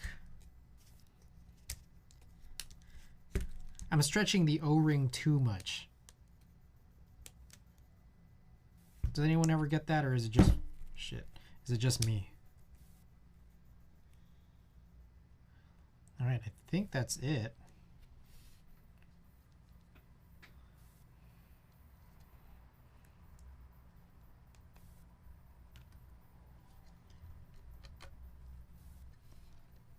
Okay. Grab this.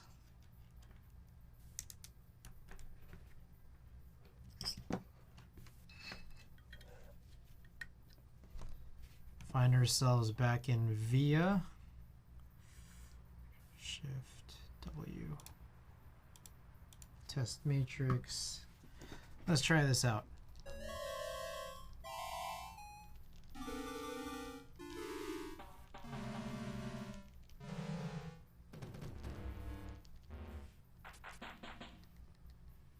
I think just you? Okay, just me. Got it.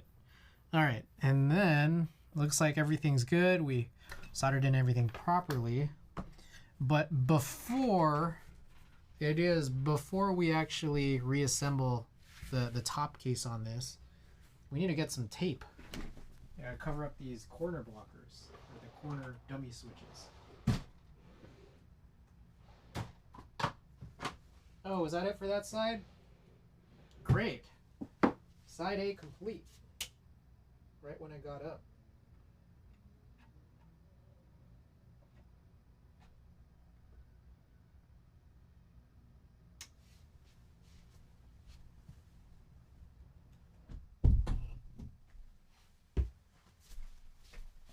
Okay. Here's the tape. Grab some scissors.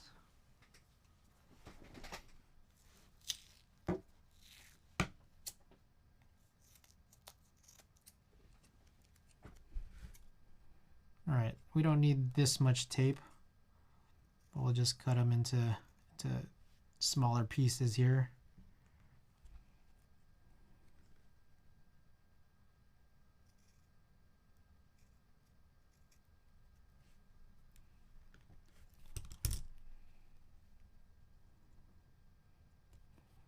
Perfect.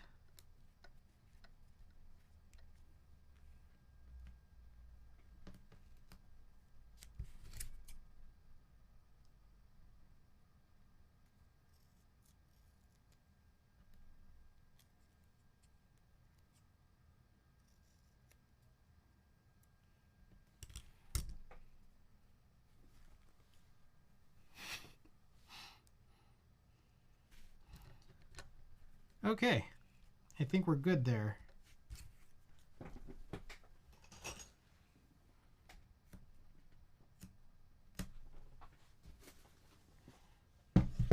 All right, we hit the 2-hour mark.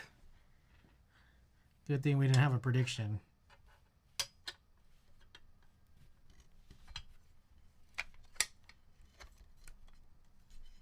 So I'll go and flip this over. I'll just screw all the rest of this back in here.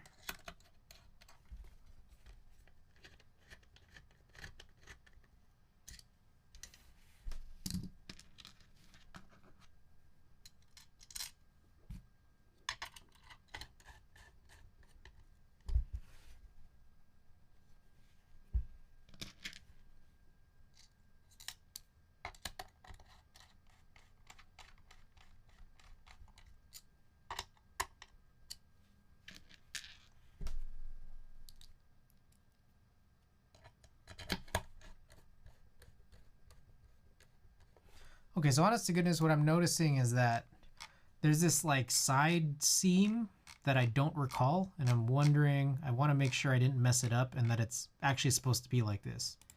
Looks like it is based off of this photo right here. Okay, cool. It's like I opened it up, I didn't really look at it. I just started building in it. Because we've already done a build like this before.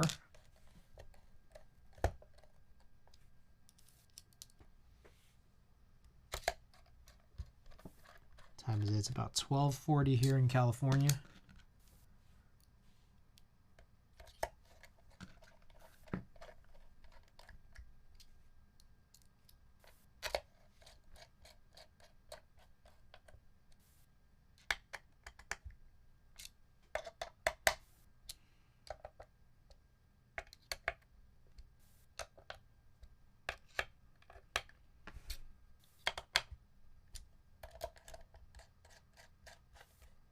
Okay. So there it is. I'm gonna go wash my hands. I realize I haven't done that yet. So enjoy Blarf for the next 30 seconds or so while I go wash my hands.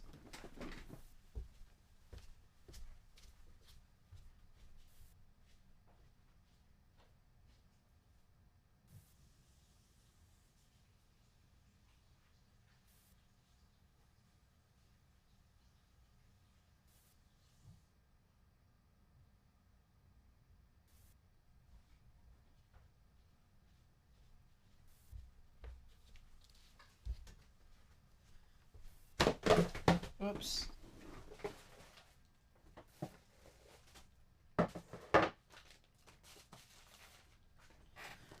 Okay, now we have some keycaps to mount. So we had Boneyard Alphas and Umka mods.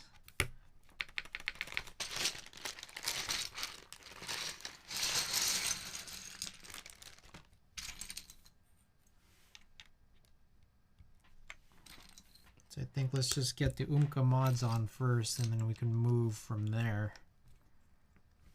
This is gonna look real good.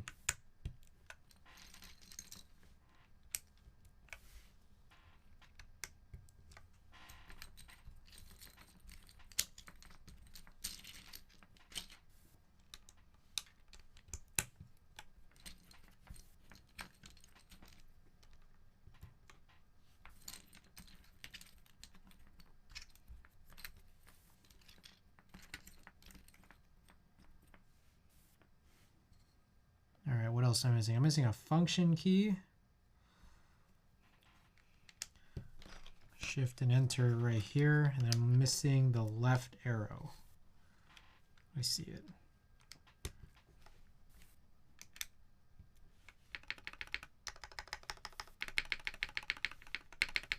That's nice, spacebar.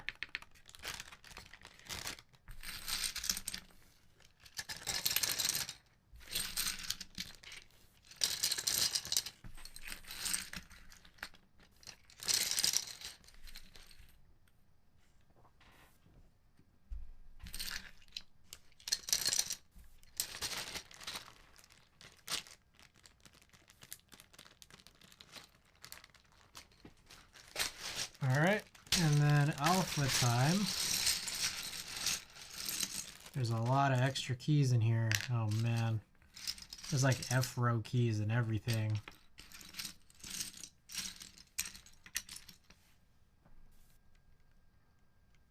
Z, X, C, V, B, N, M.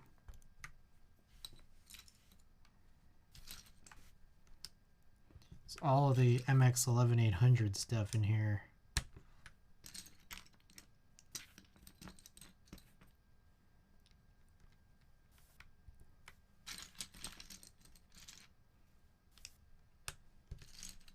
Maybe I should bag up all the MX11800 stuff in case I ever do it again for potential potential client builds, or maybe potential future harvestings.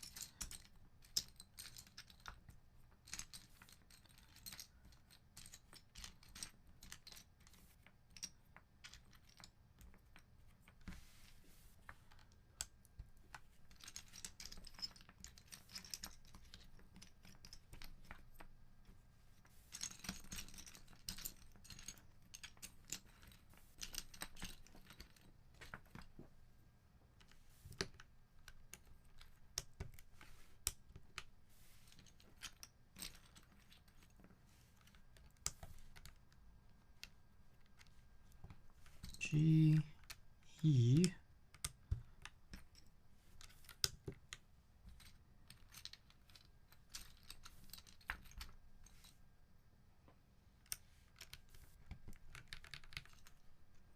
four, 5, 6, 7, 8, 9, 0.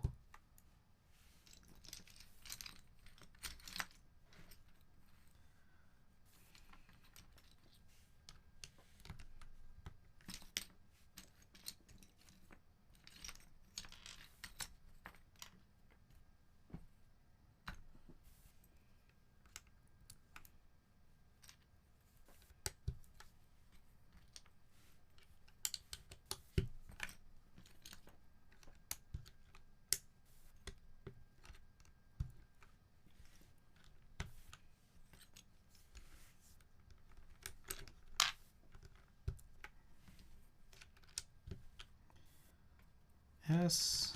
Oh, this is getting harder and harder. Tracking down the keys I actually need when the set is a little bit bigger than usual.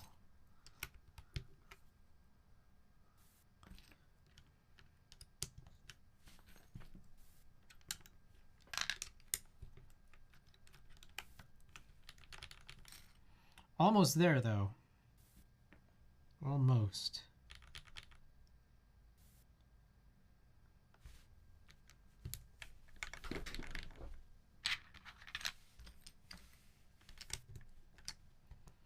I need V, B, there's B, K. The VHS Dreams, welcome. Happy New Year.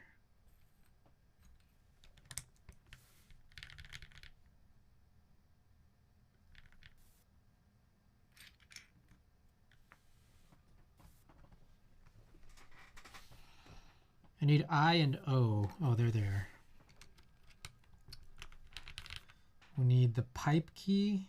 Oh, maybe the pipe key isn't here because we didn't use that for the MX11800, so I need to go and locate that. But I'm also missing the 9 key. Where is the 9 key? Oh boy.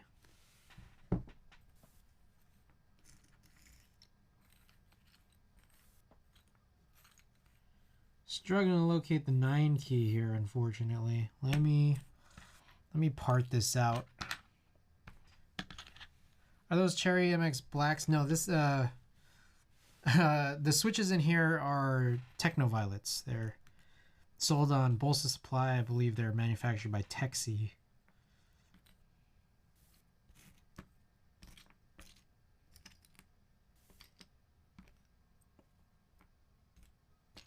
Trying to do is locate 2 keys, which I don't know what I've done with.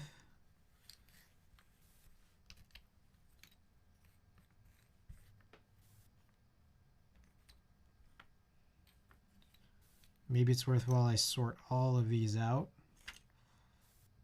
because maybe I just can't see it. Maybe it's still in the box somewhere. Okay, I see the top row pipe. I'm still somehow missing this 9 key.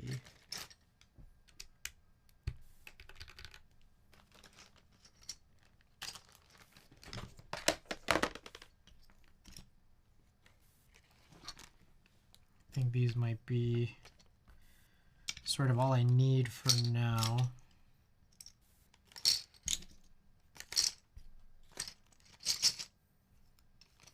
See if I could track anything else down here.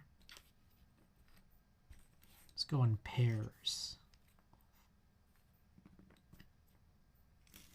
Oh, there's the 9 key. Oh my goodness, it was right there. Okay, we did it.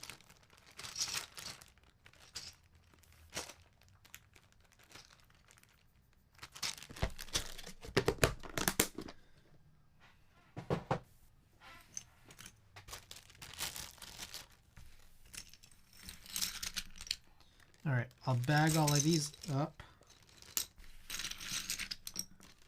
so I have all of these in the proper place.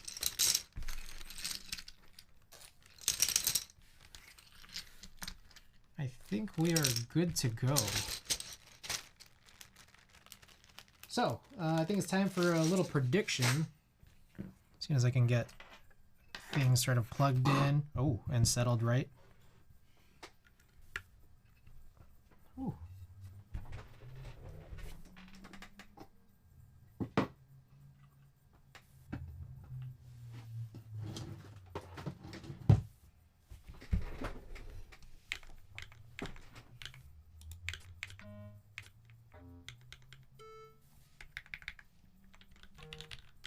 Ooh, something weird has happened here.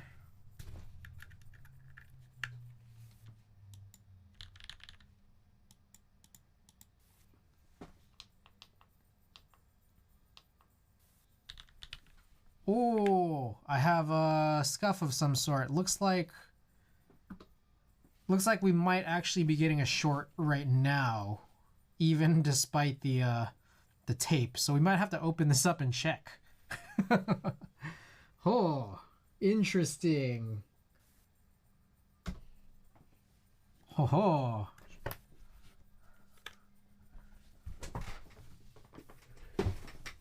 Where did I just put my drivers?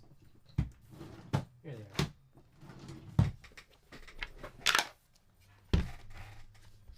I give up on the Falcon V2. Welcome back. You gave up. What? Why'd you give up? The fun has started. The fun has started on the stream. We found a little scuff.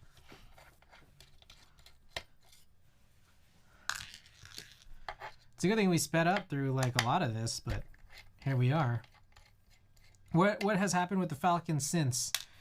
For those not privy to this, I guess it would be everybody but me and V2.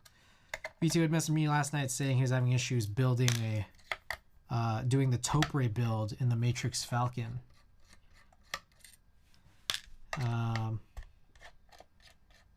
He's trying to verify a few things for what took 3 builds for me to complete. And I still didn't really quite fully enjoy it by the end of the 3rd stream, but it was able to be completed. But V2, fill us in on what you've done since last night to kind of try to make it work. And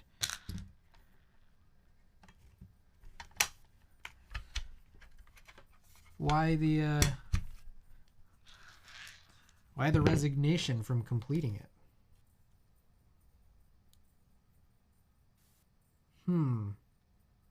I wonder if... So this is covered from the top. I could put another layer of tape. But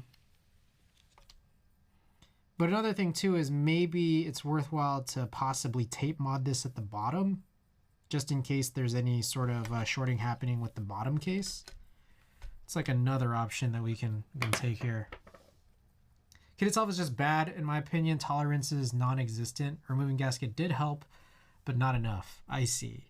I don't know. I'm not 100% sure that I had really, really bad tolerance, like just bad tolerance issues necessarily. What I do know is the Desky sliders that I did get. Doing the hole drilling on the 2Us for the shift and the enter on that kit, I was still getting some crazy binding on those. And I drilled those holes pretty damn big, but I think maybe I just need to drill them more. I have nothing further to say other than maybe I just need to drill them more. And that was one thing, or among a couple things I wanted to do on a rebuild, was swap out the domes and then attempt to fill out the or like maybe just try to make those holes even bigger possibly. Okay, so here's what I'll do. Blarf has finally ended, so we're gonna turn this stream playlist back on. Meanwhile, I will try to troubleshoot whatever might be happening here on this board. It's like so many small issues coming together for a terrible result.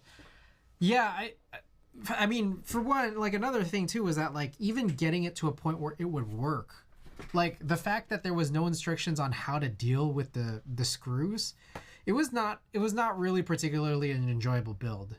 And it worries me because it's like I wonder who drove it more between Matrix versus Deskeys, because I think the kit was sold off of Deskeys, right? And that's kind of why, like, so I took the risk. I don't know, V2, if you saw, but there's the Neverest. I'm not sure if you're aware of the Neverest, but I did buy it, and it's supposed to, I think it's supposed to be coming in this Friday. So let's take a look. Neverest. Had you seen this?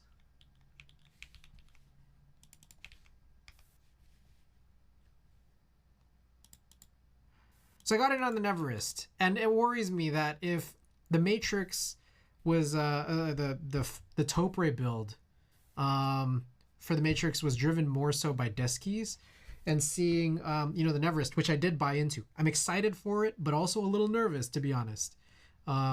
Doing this, what is entirely almost like new custom, like EC. We're not even going to fully call it Topre, but we'll call it EC, right? Just because all the parts, none of the parts have anything to do with harvesting from any existing Topre, HHKB, or Real Force. I'm excited but nervous, and I'm very curious to see how it is. And we'll build it. We'll build it on stream. I'll find the time. I'll make the time for it. I didn't know it was going to come so soon. I wasn't sure if it was like, I knew it was in stock, but it's going to come Friday. We'll see if I can fit it in. I might have to reschedule like other builds that I have planned if we want to do it sooner rather than later. So, okay. Anyways, back to this. I wanted to troubleshoot whether or not we were still having any such issues here. So what it seems like... Whoa. I'm not getting shorts just by pressing down. So it seemed like there might be a short with the top, even going through.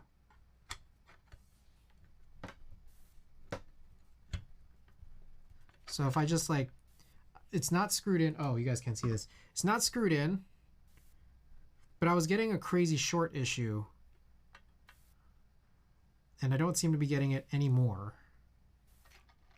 If you're wishing you luck with the build, appreciate it.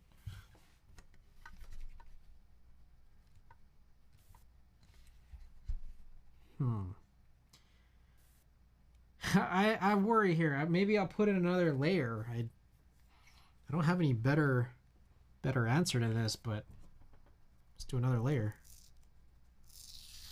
I was getting that short very weirdly. When I look at this here,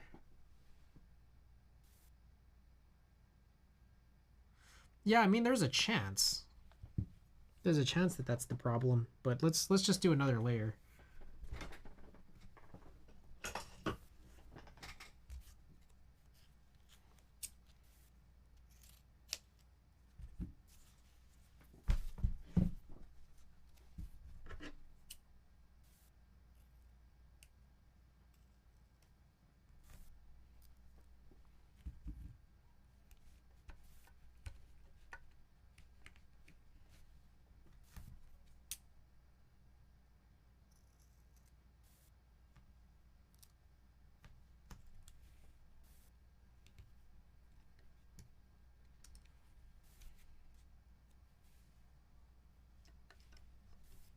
Okay, second layer has been added. I'm gonna unplug here. Let's try to screw in again. Let's see if there's gonna be any possible difference. One thing I worry about is that what if it's okay briefly and then it just finds its way back?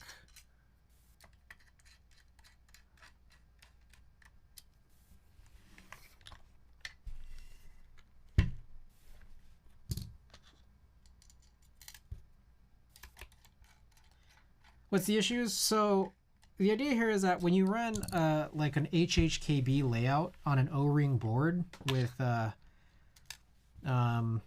you know, it's a two-piece case where you have a top cover for those HHKB blockers, you need to put in these dummy switch bottoms into the corners that don't get used. Otherwise, you'll have a weird situation with the O-ring not being perfectly, you know, rectangular around the whole rim, and potentially have an issue with where those like where the O-ring is supposed to sit on the bottom case.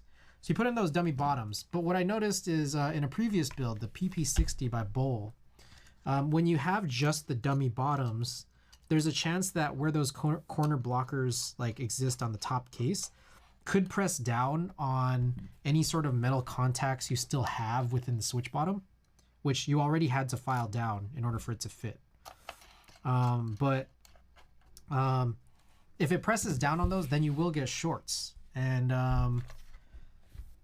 the way that I'd figure out how to resolve it for the PP60 was to put tape over it. So like you leave the contacts in, but then you cut them short.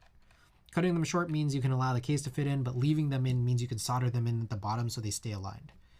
But when you put tape over it, then any remainder of those contacts should be covered and protected from where the top case sits. But what I noticed was I put a layer of tape on both of these, and I was still appearing to get some shorts. So what I did just now was put another layer of tape, and let's see if it works. Okay, so far so good. Let's see. So if I press down, whoa, hold on. So that was weird right off the bat. Why does that happen?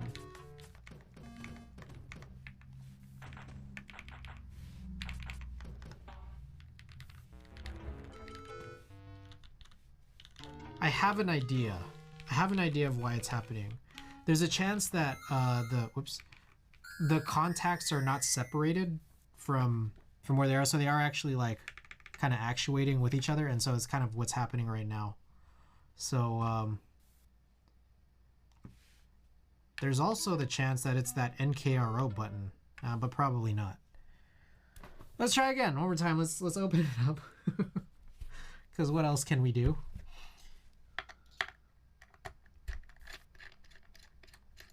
There's a chance that we could pull out the tape, try to reveal and see what's happening with those contacts.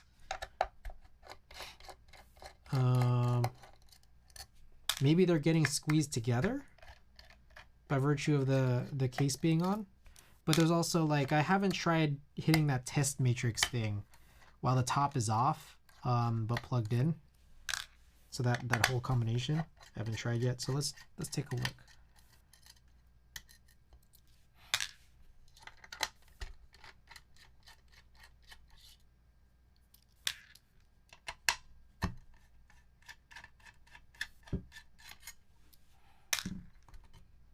Oops.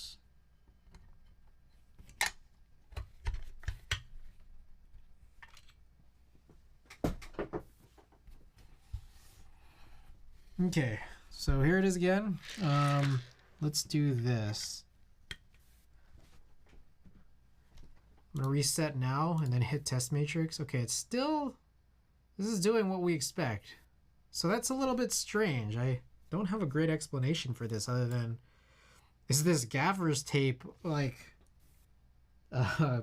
conductive? Or the other option here is like, again, if we lift this up to try to reveal it, is there anything suspicious with how the contacts look? And I don't immediately see any issue whatsoever.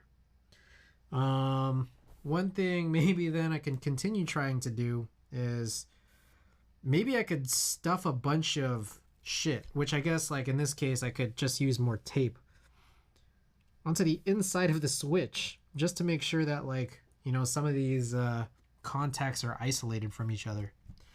Worst comes to worst is I could maybe try a different dummy bottom, or maybe I can try to just remove the contacts entirely. Let me see, maybe I could roll this up, clip it shorter. There's a chance. There's a chance that that's it. Let's try that. So I'm going to clear out some of these keycaps. And also I should probably unplug.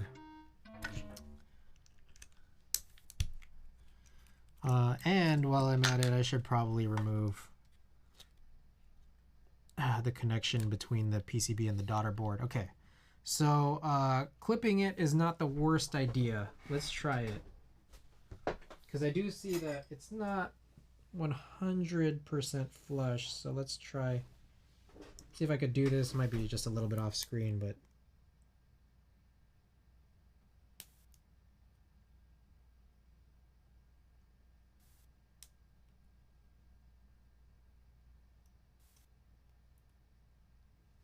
all right, I cut it. I even cut into some of the plastic too. Maybe I just need it more guarded by the plastic. Maybe I shouldn't have done that necessarily.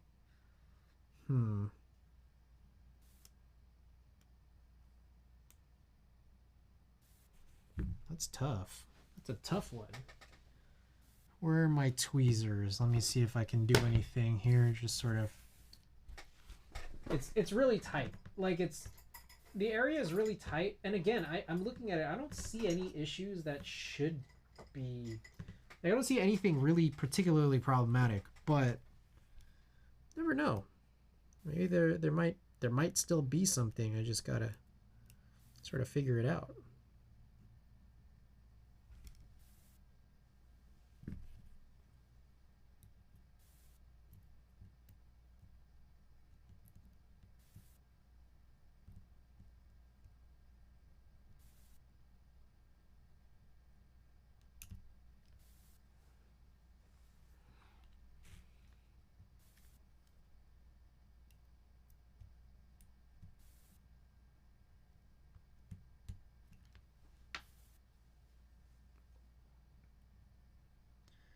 This is also built kind of in a way where there really shouldn't be the contacts like touching each other. So something as weird is kind of happening on the case, I think. One thing I maybe could do is put the layer of tape on like the actual bottom of the top case. That's also maybe another possibility or just another option.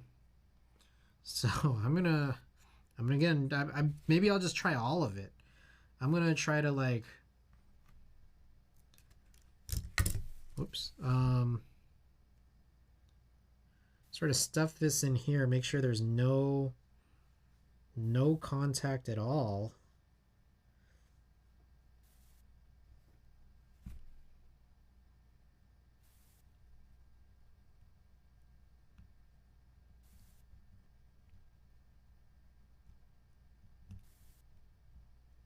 Okay, so I just stuffed the piece of tape in there. Let's put I'm gonna put 2 layers of tape over the switch as well.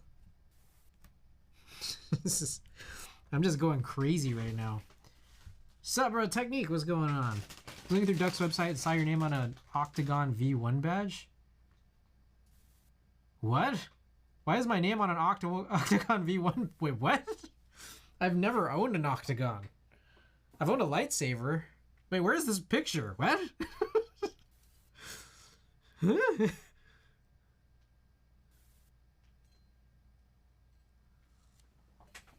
Drop that link. I gotta see this.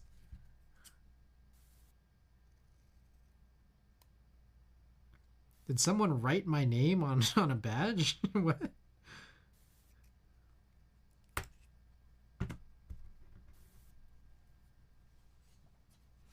All right, we're trying to exhaust all our options here. All right, I now put a piece of tape right here as well, in addition to the 2 layers of tape on this switch right here. So let's keep it going. I don't know if we'll get to these games tonight if we keep seeing these issues persist, but we gotta figure this out. We gotta.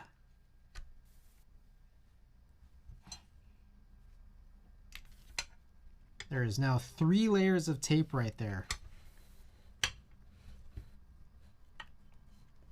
What?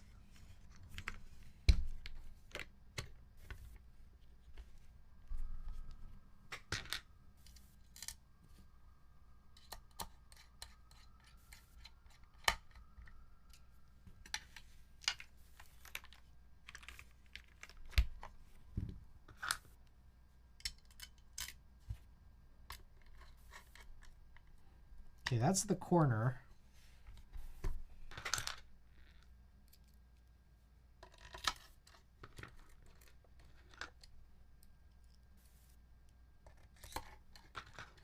How many times have you screwed and unscrewed that case? I don't know, maybe this is the 3rd time now? Or you think I might need a helicoilet soon?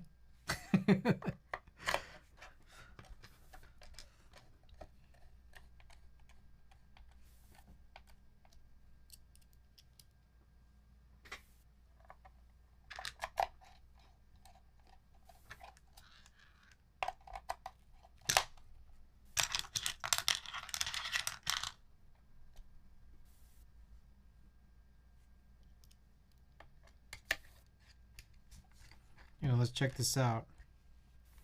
Gotta scroll down a bit. Let's look for it.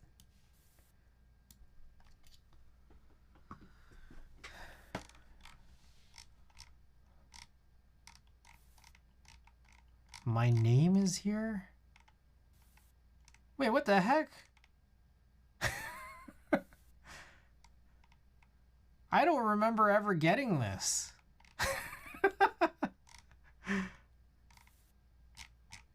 What?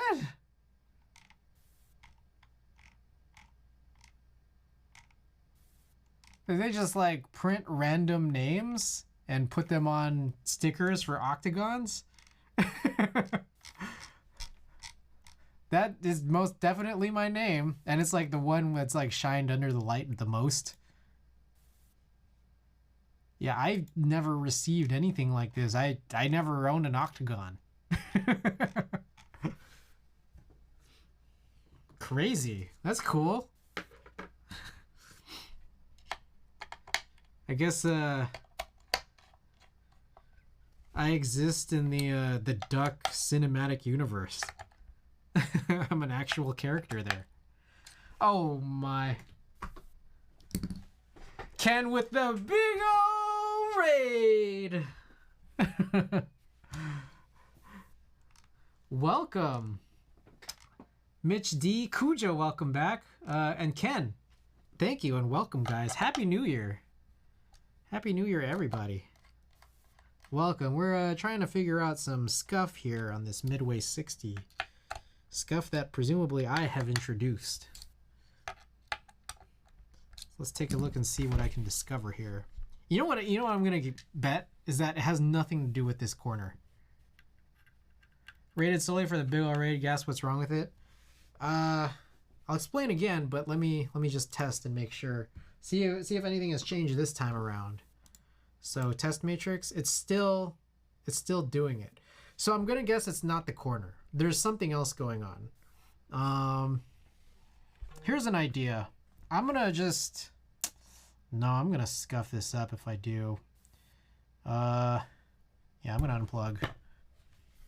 Okay, so the situation is we're getting a short somewhere. And I'm not 100% sure where. I was coming to believe that it was a weird situation here that you have to do with two-piece case HHKB O-ring keyboards, which is to put these dummy switch bottoms where the corners are. Yeah, taping all of it is maybe one solution, but I don't know. Let's minimally tape it. I want to find where the problem is exactly.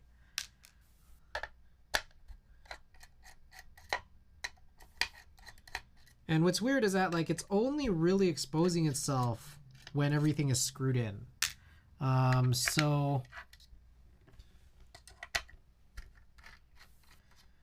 Everything's got to be like kind of tight for it to show up, which it is when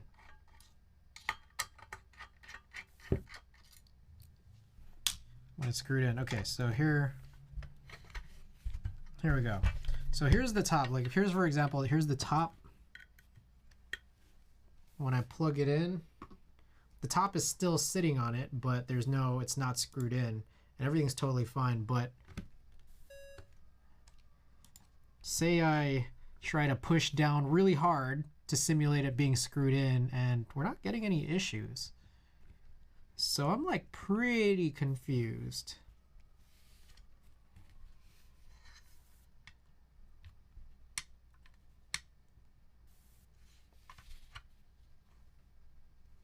Where is the issue coming from?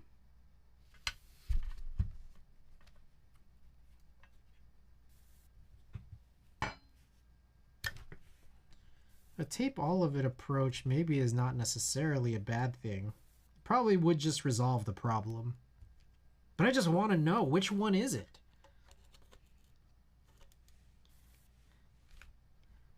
Which screw or which switch is causing the issue? I gotta know. It's gotta be something on the right side.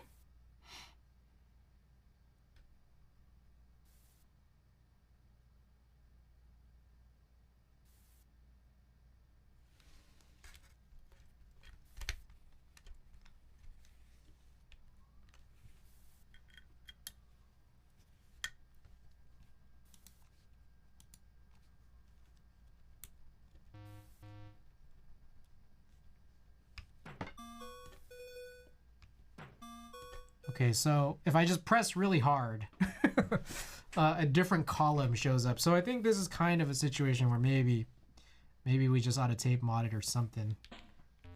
Oops.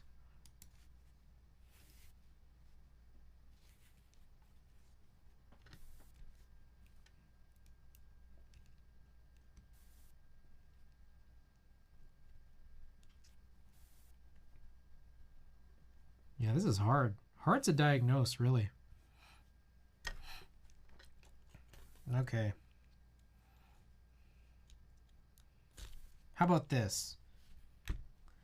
What if I just tape mod one side?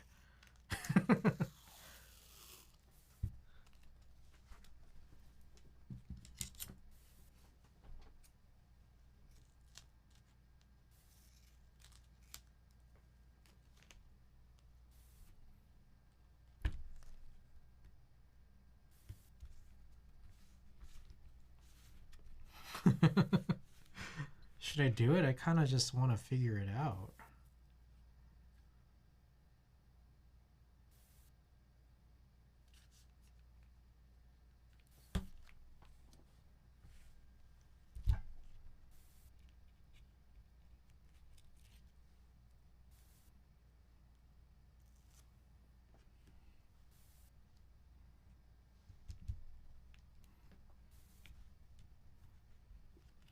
I think it's probably worthwhile to tape mod everything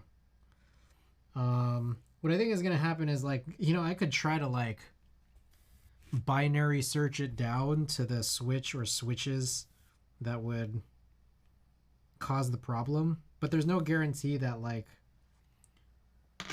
I don't know, just any amount of sort of pressure in any particular direction is not going to cause the shorts to happen again in other spots. So maybe I might just go and tape mod all of it as suggested. I just really wonder, man. That's a weird thing, isn't it?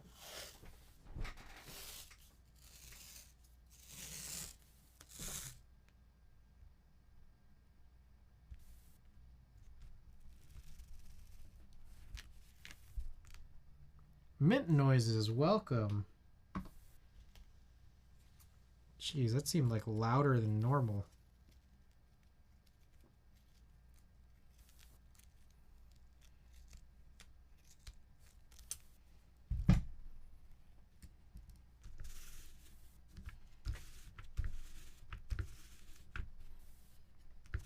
All right, so we're gonna tape mod just for the purposes of. Do you still have that Philco text case? I do. Interesting thing about that case, it basically, it does require the stock Philco plate. So the plate, like, it requires the plate how it's bent at the top and bottom edges in order for it to, like, seat properly. OMG, is this something like you're looking for? We worked on it. I put Kinetics Lab penguins on it.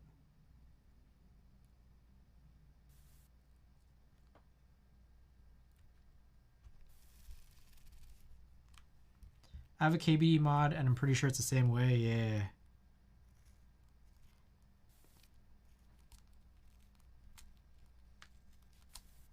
Phantom not compatible. Yeah, it's a bummer.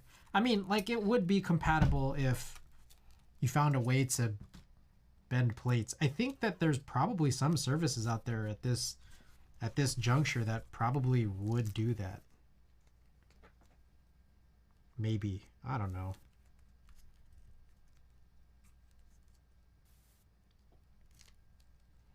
Okay, I need to cut out a couple of holes here. One for the chip. I'm gonna want to cut a hole for the chip, as well as one for the JST connector.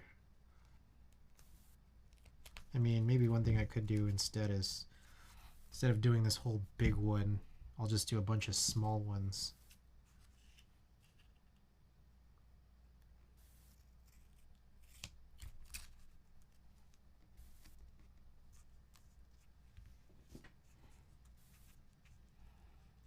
But yes, I want one.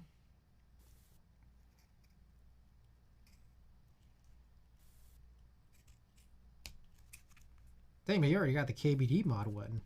Like, you got the good one.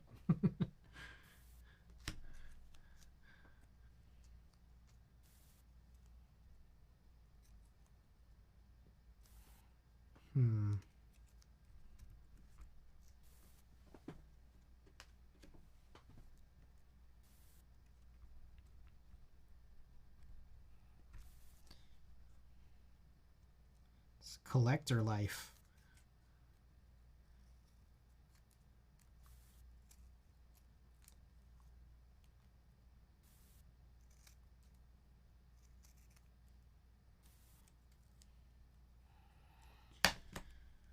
Alrighty. I'll let you know if I ever move it.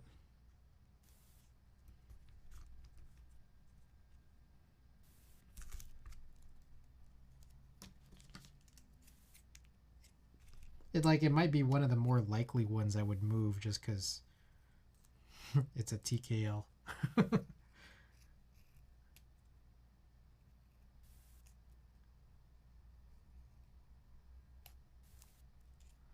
TY2I, I'll be waiting. Yeah, you betcha. I'll let you know.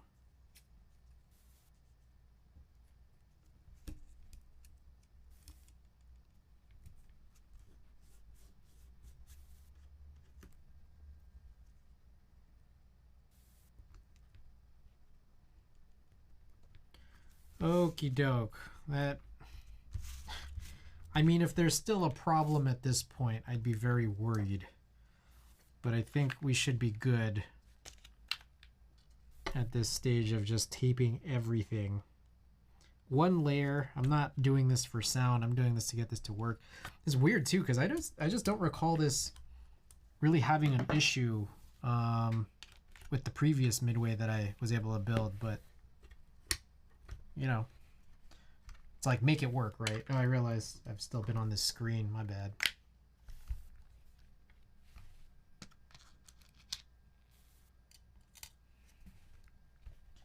And so this is where the hour goes.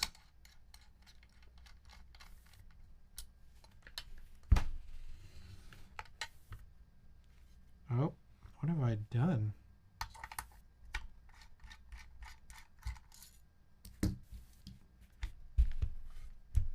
Hold on now.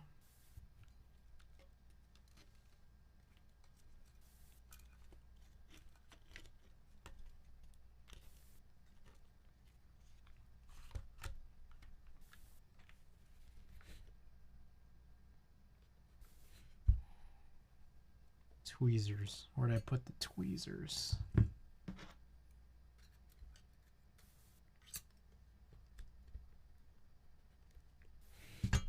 Oops.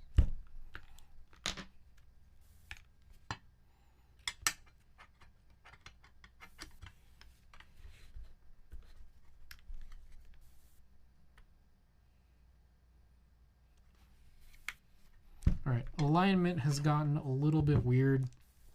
I think there's some weird interference here with the JST cable.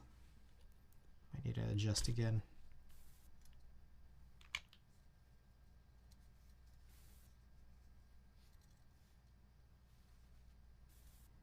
Really is, cable only really curves in one direction. Boy, we got some scuff tonight here in this last 45 minutes or so.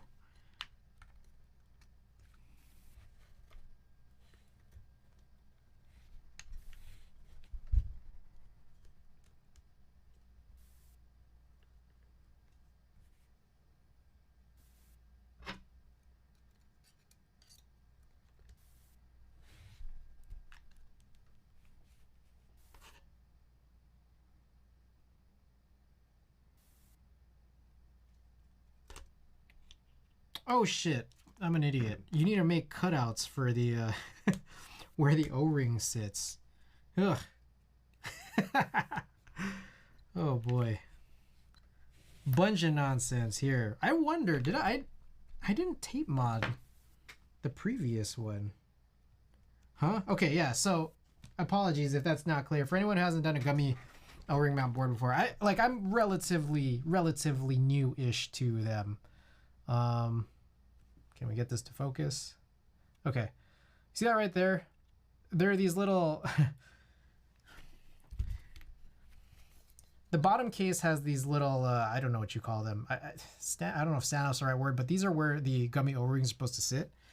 And the PCB has cutouts for them. And that's kind of where they're supposed to... Like, that's where the Gummy O-ring is exposed so that it can sit on those curvy parts on the bottom case. And I've forgotten, and because I didn't like cut them out from the tape, it was trying to sit on this flat piece of tape, which is like relatively sturdy, right?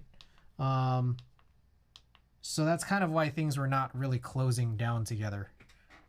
It's silly. I've done a few Gummy O-ring builds to this point, but it's just like these littler details I forget sometimes. Because I feel like more so, to be honest, I do more top mounts and even trays.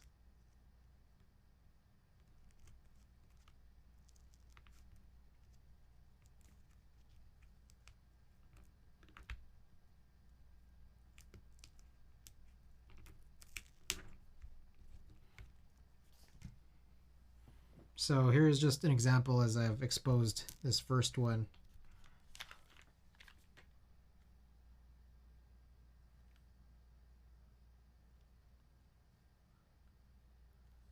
See that?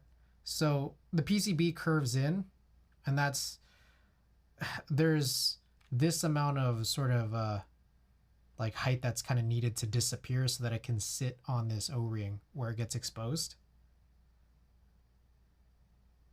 In both the Gummy O-ring boards I've done, I haven't encountered that.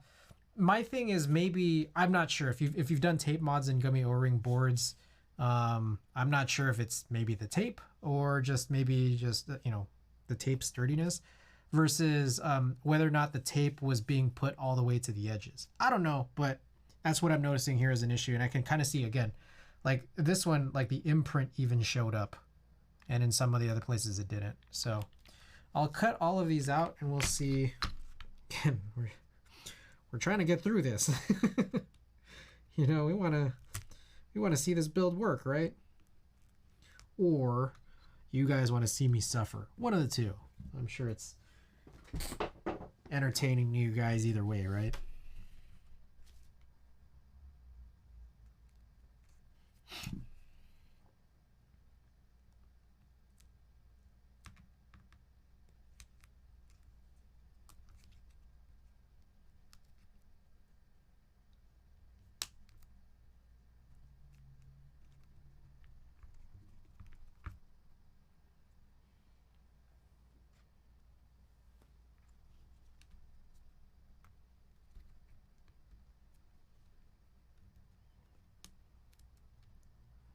Hopefully the screws and the other screw holes okay after this. I would hope so. I think it'll be fine. The skeleton where we had to heal a coil, that was a very special case.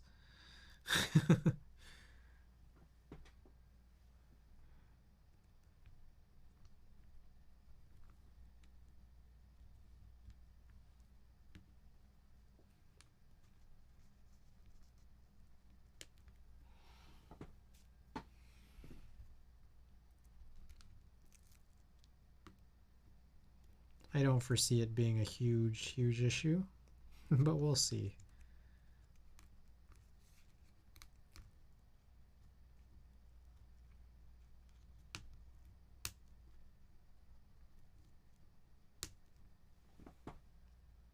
Oh, y'all can't really see what I'm doing. Too zoomed in on that overhead right now.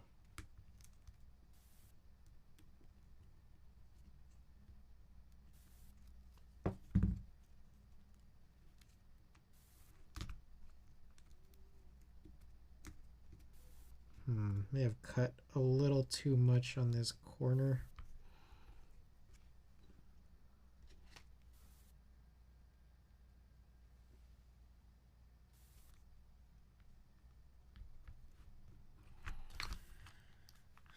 Alrighty, bottom side this time.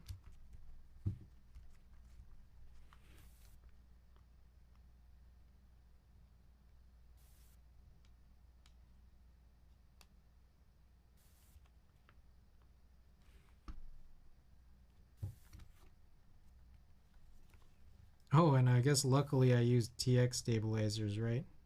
Some clip-ins.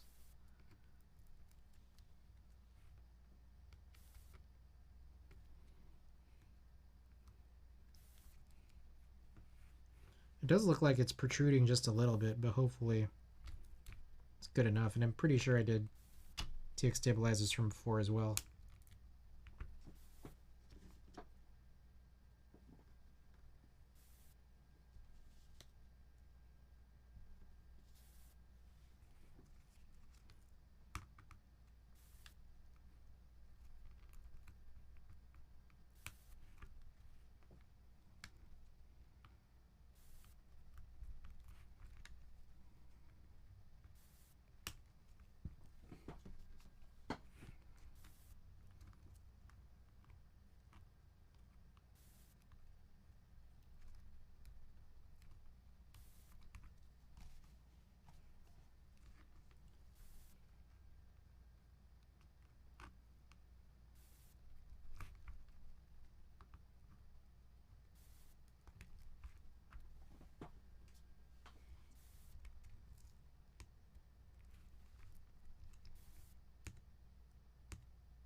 Okay. I think we're done here.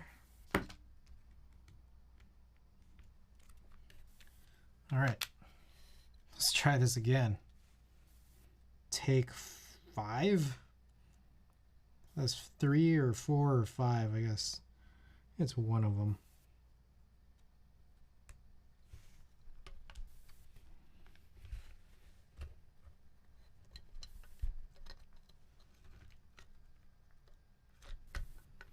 Okay. Seems solid now.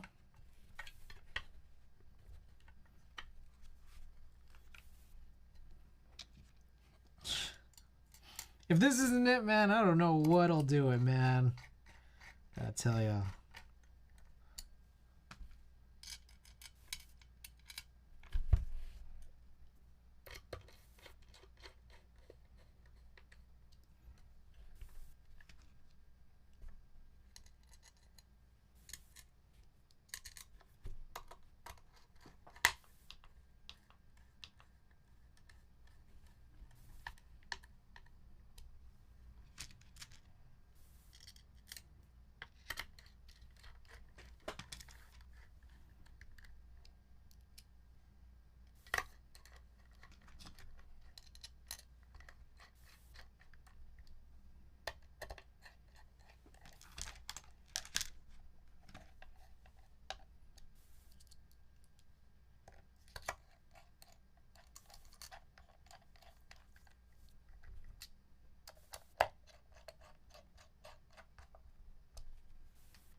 Okay.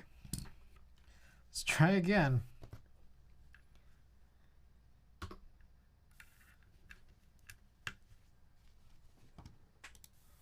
Hey, it's fixed. Who would have guessed?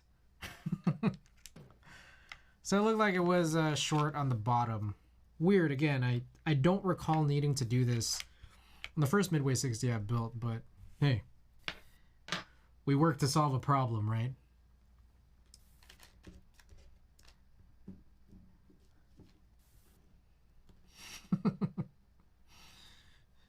And only just an extra hour over. Okay. Let us proceed like everything was normal.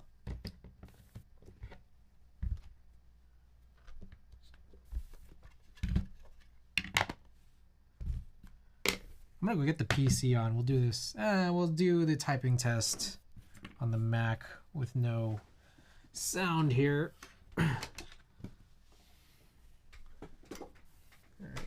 Get some of these things out of the way. Tidy up my workspace here.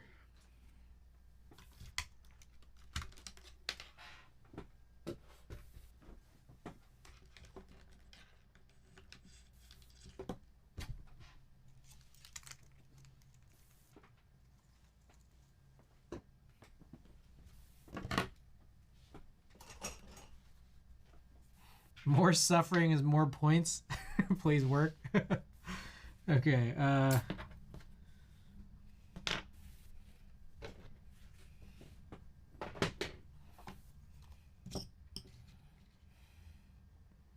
Oh, Ricky, oh my God, what the fuck? Thanks for your contribution. Appreciate it.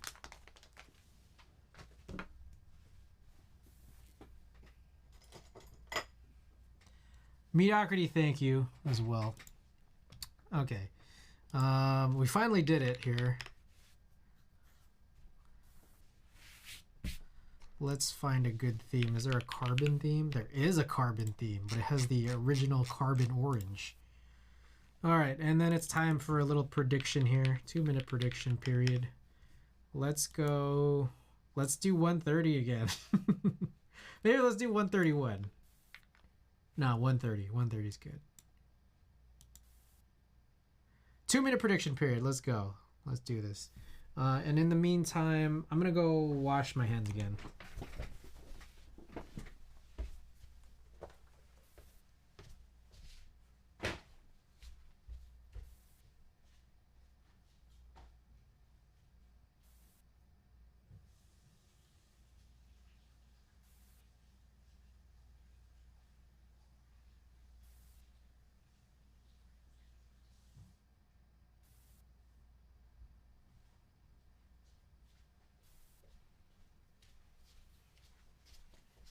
Alrighty, get your points in, your wagers, if you care to predict how quickly I'll type. Did I put 131? I think I put 131, right?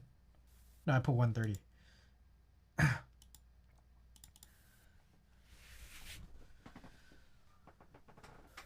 All right, and then let's quickly talk about it. This is a what I think is a light navy midway 60. The box says deep navy. I think this is the light navy, but if it's not, I mean, let's take a look. Midway shop. Is the midway still up in here? Maybe not. Midway. Oh yeah, they don't put it. Anyways, midway 60, one of the navies. We got the full alu plate. The PCB is tape modded because we had to. HHKB layout, Gummy O-ring, HHKB, Techno Violet switches with Prevail, 63.5 gram 3-stage springs, and then a sort of reverse carbon via GMK Boneyard on the alphas, and then Umka on the mods. So let's turn off this music. Whoops. Oh my goodness. Okay. Threshold is 130 words per minute. Let's do a 60-second test. Get all set to go. Show the screen. All right, let's do this.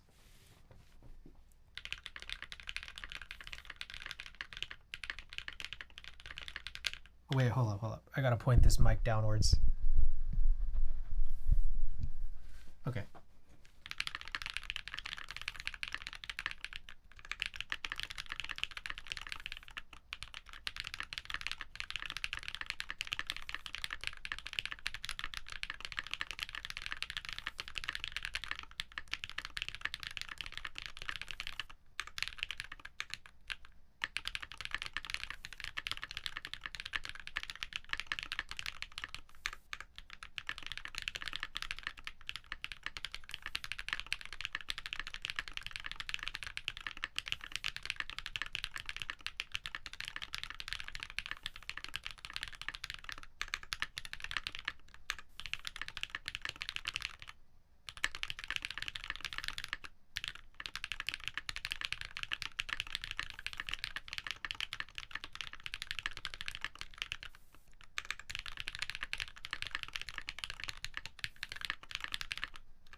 Oh my god, I blew it at the end. Oh, I've been like blowing it lately, haven't I? Oh, doubters. You did it again. What do you guys think? 128 again. Sounds real nice? Yeah. Let's do a couple of 30s here, and then we'll do a couple of 15s with the music on. Yeah, let me know what you guys think about it, but I'll give my thoughts after the 230s.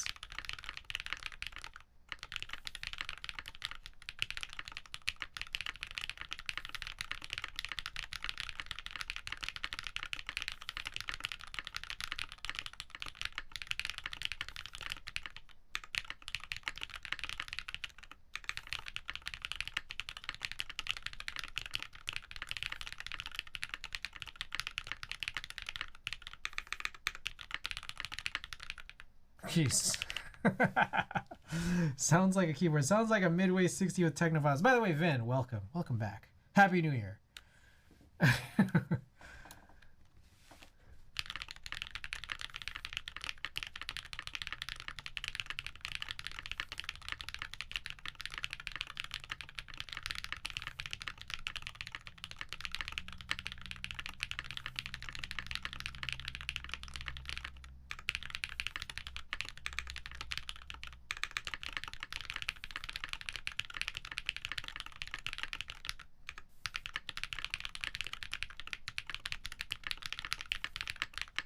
All right, a little bit better. Did you pick up Cream Plus switches? No, not yet. I do want to, but not yet.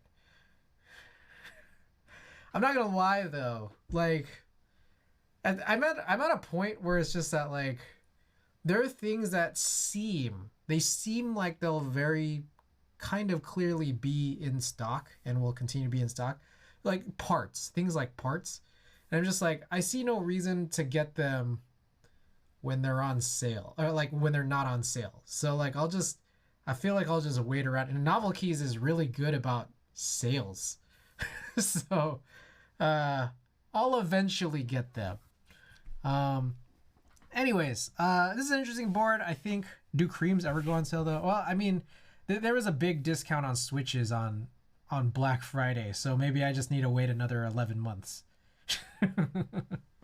But you know, they have like the weekly sales, the weekly-ish sales or weekly sales or so. So I'm sure like they'll have like some kind of Switch discount at some point. Anyways, the board's interesting. Yeah, it's a long pole Switch, the Techno Violet. I think it sounds pretty good. I think the interesting thing is just what could have been if we didn't have to tape mod it. All right. But I like it. It's got that sound. I don't have anything more to say than that. It's got that sound. It's long pole. It's a Gummy O-ring mount board. It's a good board. So it's got that sound.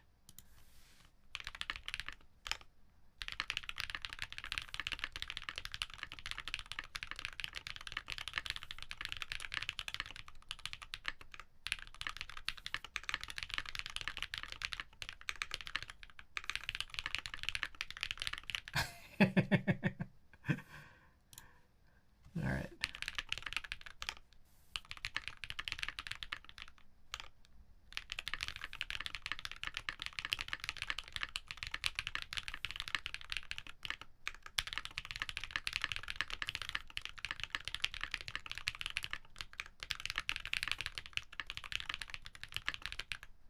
That was a lot of P's there. All right. Pretty cool board. But I think it's time for a little something else here. You know what it is.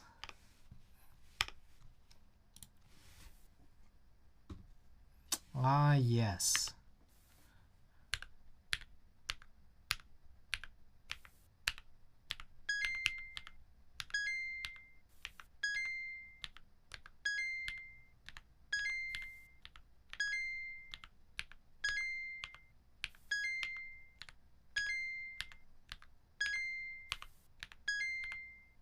Oh, shit.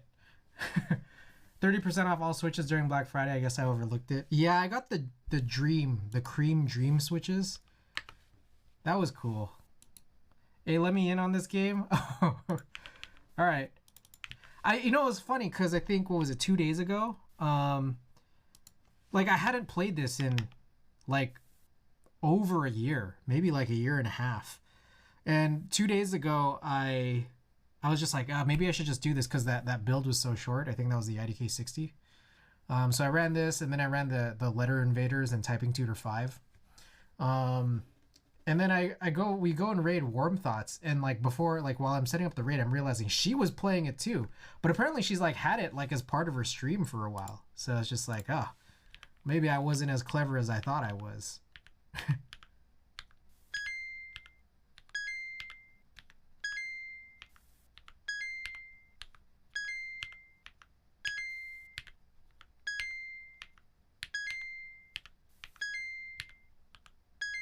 Oh, fuck. I was just like, what is that word? Like, because, like, the font is kind of shit. Oh, shit.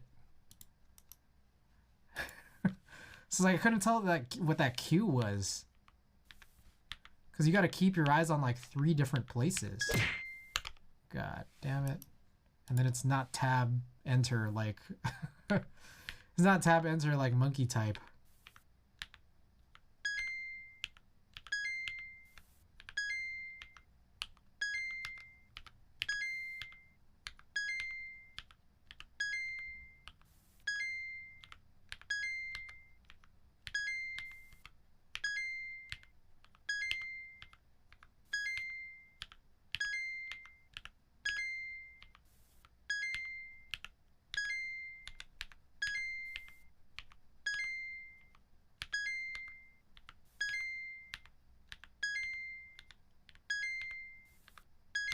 Ah, that was so good. Wait, how did you find out about this game? Because I found out through Warm Thoughts. You got 50 on your first try? That's nuts. I don't remember. I found out about this, I want to say in like late 2020-ish. 2020, yeah, 2020-ish. I mean, this game has been out for like a long while. Like, I don't know. I might have found this out like through like Reddit a long ass time ago. Am I crazy or did I tell you to check it out? I'll see how far back my logs actually. Yeah, let me see where I could find it in my logs. Whew. Actually, I did change machines at some point, so I might not have all the logs on here immediately. But let's see if I can find it.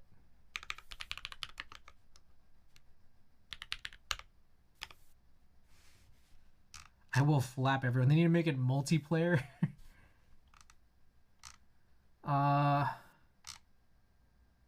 I had a record of playing this on this machine as far back as January of 2021. No. That's a lie.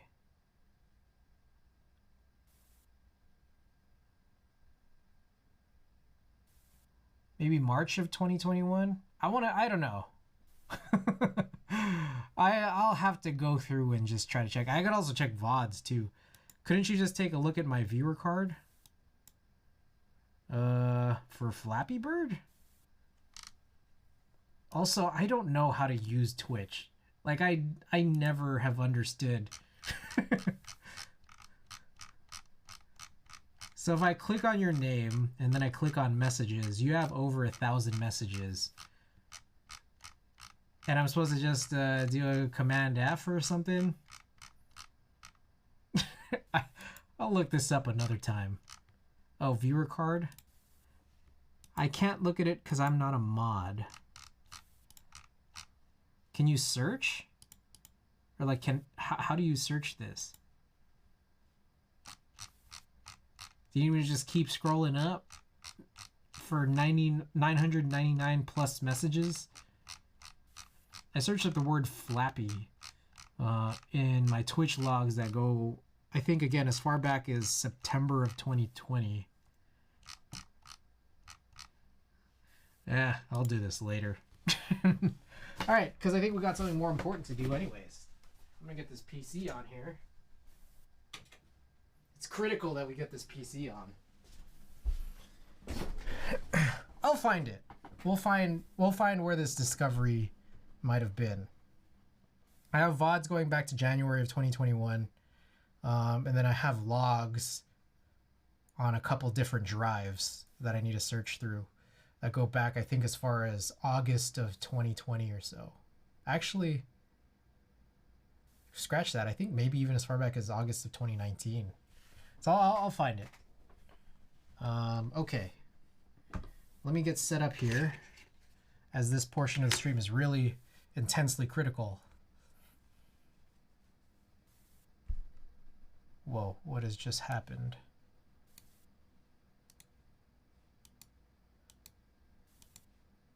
Everything on my screen has just gone crazy.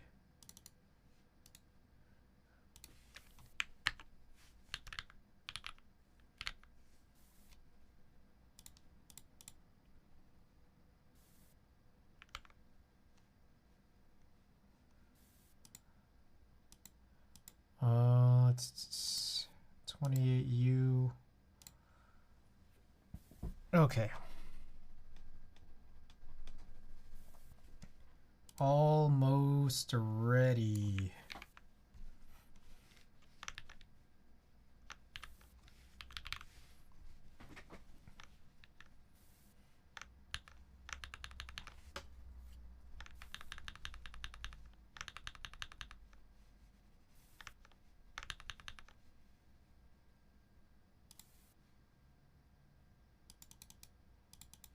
Get out of here. Get out of here, Discord. All right.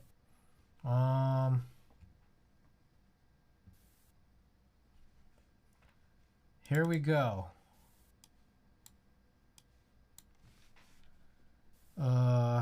Mounts D, C, games D CDTT5 TT. All right, prediction time. It's time for a prediction. That's really loud, isn't it?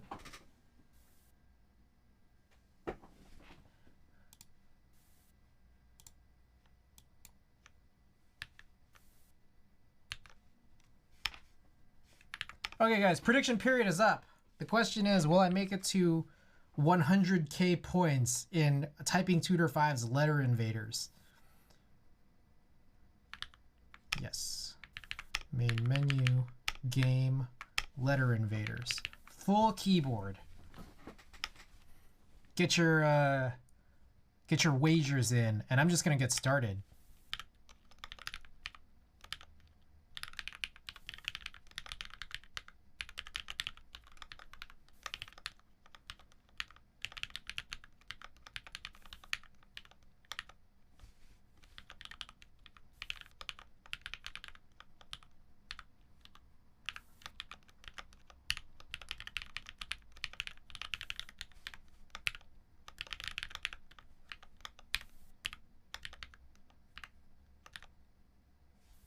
Easy.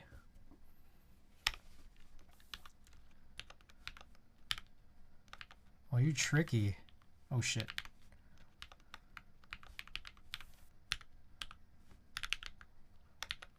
Seven, 9, 3, 7, 1, 0, 36. Ooh, you're trying to be tricky.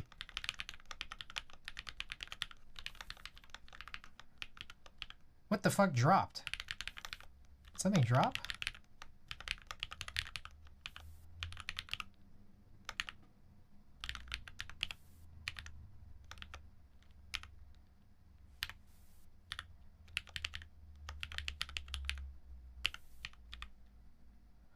Whew.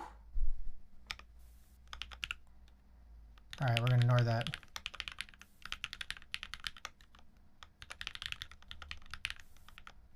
Doesn't affect the city. The beautiful cityscape.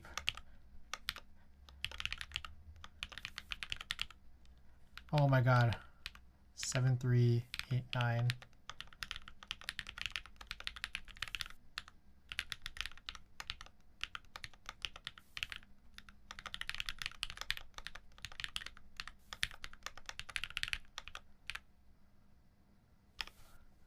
Easy. Beginning is always easiest.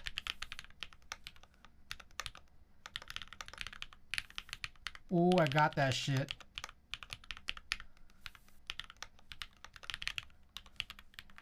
Oh shit.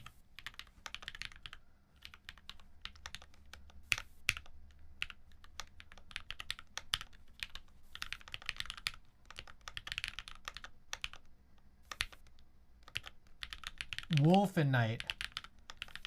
Brass, I know that word. Rock.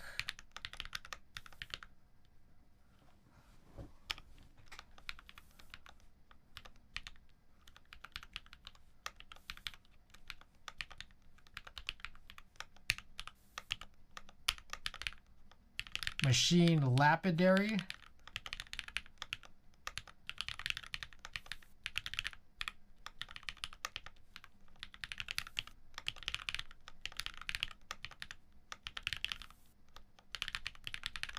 Ooh, got that shit.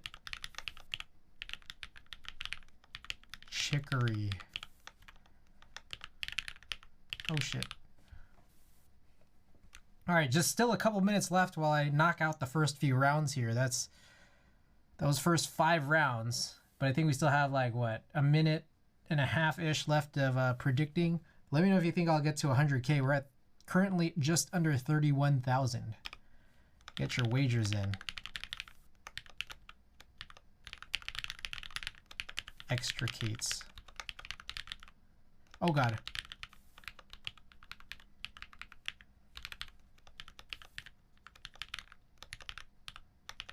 Acclimatized. Acclimatized. 4 bottom.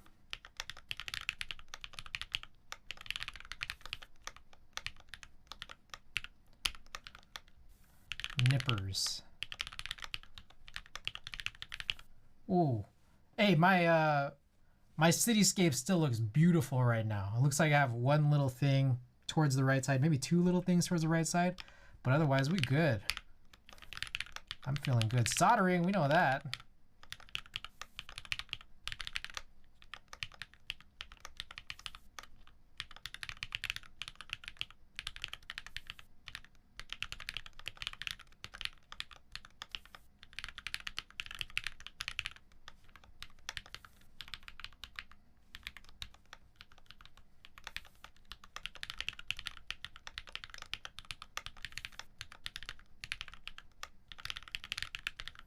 Ooh, I'm feeling good. Hey, Cognitive Water, what's going on? Welcome. Oh, yeah, the currently driving has changed since, since we completed this about 20 minutes ago. We are getting in, oh, God.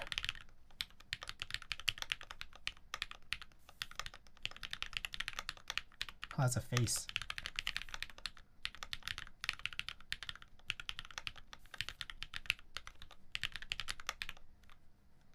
Oh, God.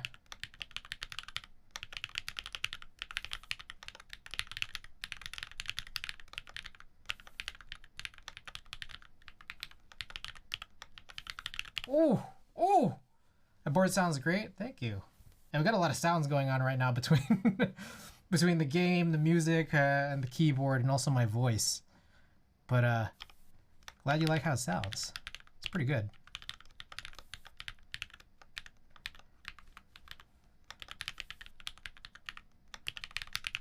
Oh God, they're coming in fast now.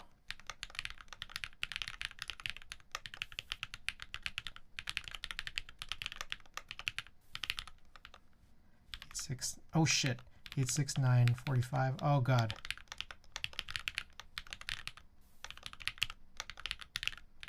Oh God. Oh God. Panicking. Oh shit. Oh shit.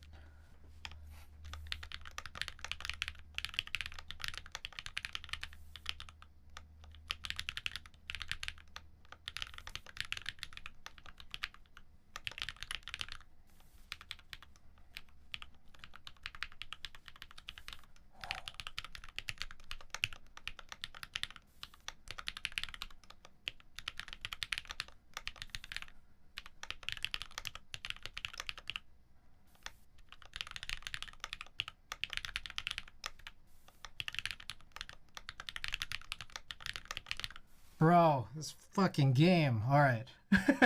Surprised by those Texie switches? Yeah. Is that the 4K sound test on your sound channel the next stream? Wait, sorry. Is that the 4K sound test on your channel next to Steam?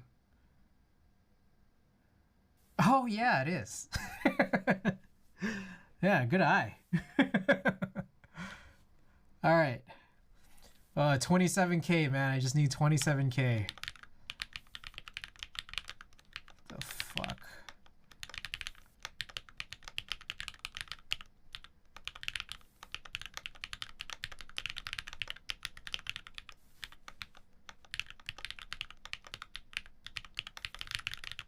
Oh God.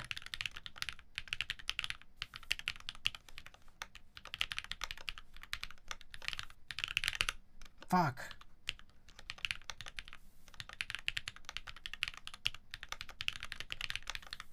Oh my God, bro. I used to dislike Texie a lot because a lot of those white housing switches. I don't know which one's white, but I remember these oh, what were they? The ones that were like fuck. I don't know, jade something. They were kind of weird. Like in terms of like tuning them, punching them into plates. They got a little weird. I'm not sure if those were the unwipe ones, but a lot of their more like, I don't know what to say, harder plastics with like that glossy finish. They've been really good, I think. Personally, that's what I think.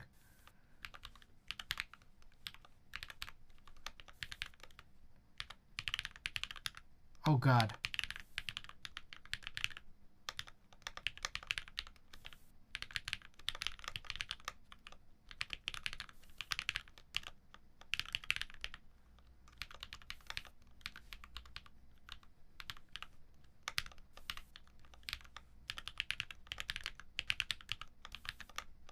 God. Oh God. God damn, this is freaking hard. You couldn't get them to sound good. You could put them in 15 boards. It just wouldn't come out right. Ah. Am I getting it right? That one. So I used it in the Y6, the one that looked like the Y6. Like there was a switch that was the same color as the white and teal Y6, and the switch was white and teal, or kind of semi-translucent white, if I recall correctly.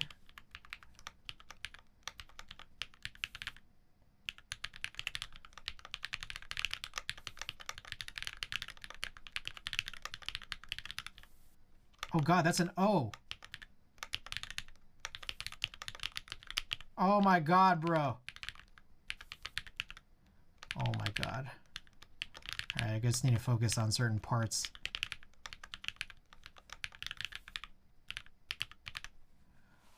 Oh shit. Yeah, those teal emerald color ones? Yeah. Vulcan 3303. Thanks for the follow. My bad, I distracted you. No, you didn't distract me. It's just the game's hard. Oh, we're so close. Can we get to 100K?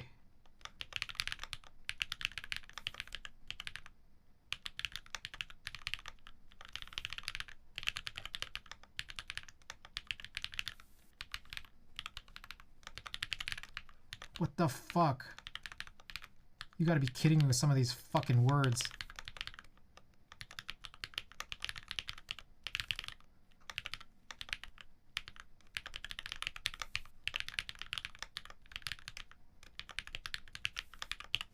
Oh, we're so close. We're so close.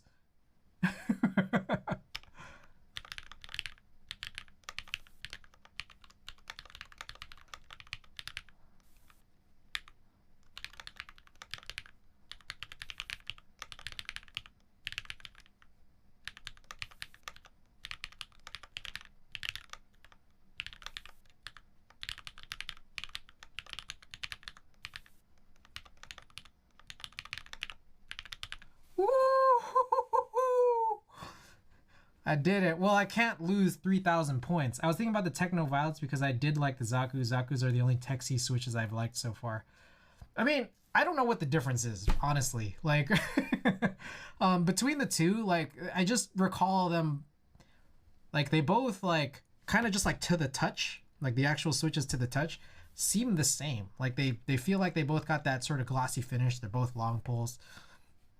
To me, they're really similar. That said, I haven't used my Zakus in a while. They're in my Pandora. Sound great on the board. CG's time on. This is yeah, this is the Midway. Nice board. Oh God.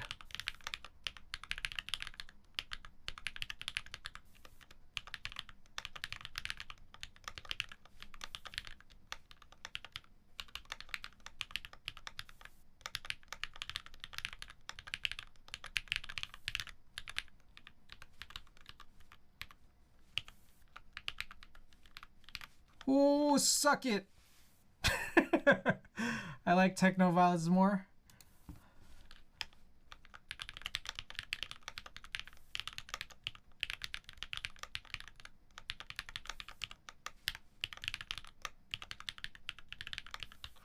Fuck are these words? Stibnite? Rogue. Oh God, Rogue.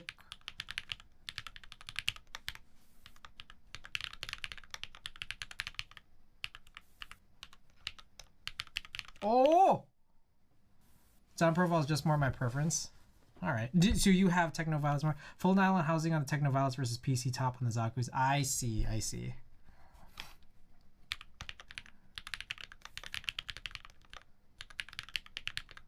Oh God. Oh my God.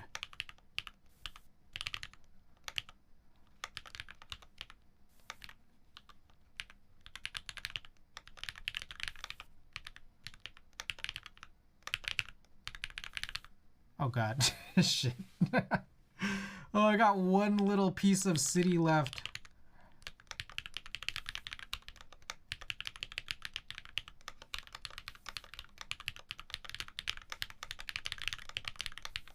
Oh no! Oh, I did it though. 115,874. Believers, thank you.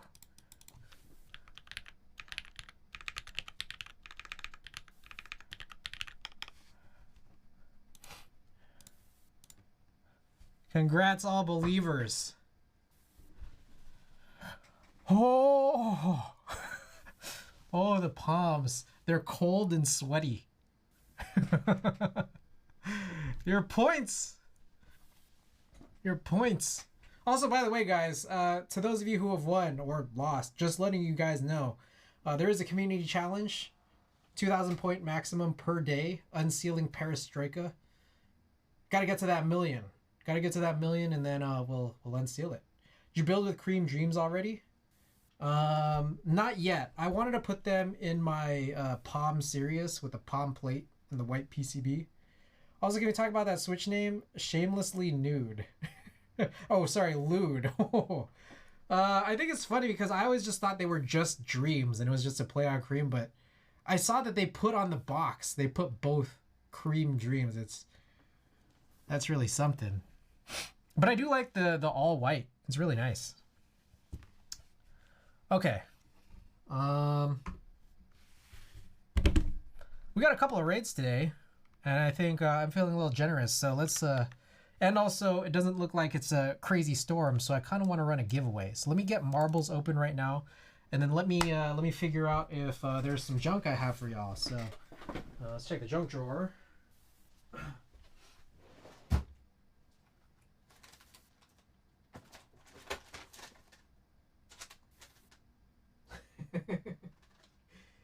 All right, this one's funny. This is like an unlabeled bag of springs. All right, I got an unlabeled bag of springs. So my guess, and it's inside of a Deskies Films bag.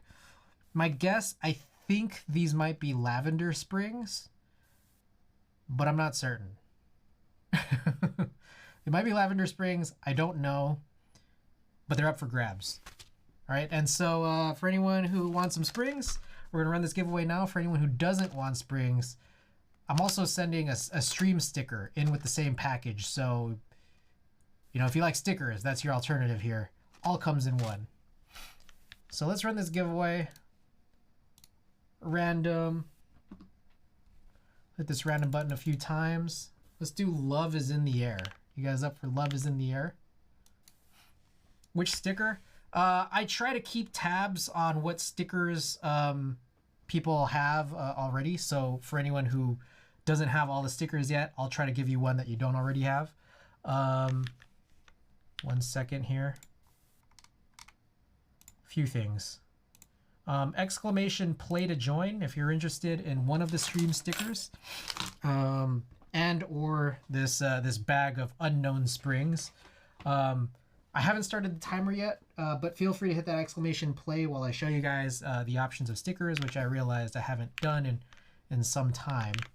So we got a few options here. One is the Kawaii Drake that Andy helped print out or get cut and printed for the subathon, which came in a little late. 3 different variants of the 3D Cool S's. Oh, this is nothing. And then 3 different variants of the Cool S forehead alien. So 1 stream sticker, 1 of these if you don't already have any particular one, and then this bag of springs. So again, exclamation play to join this marbles race giveaway, and we'll set this timer to be 2.5 minutes.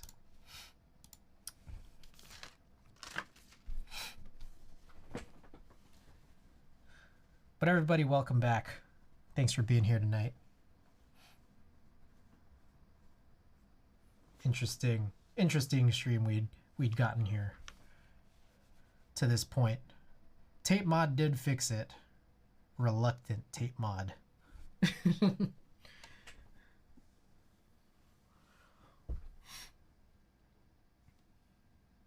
Also, for anyone whose packages or prizes I haven't already shipped out yet, and for this prize and for the next few streams, the next coming streams prizes, I'll probably work to pack them and ship them out after January 22nd or 23rd, just because Pirate Ship will have the reduced shipping rates.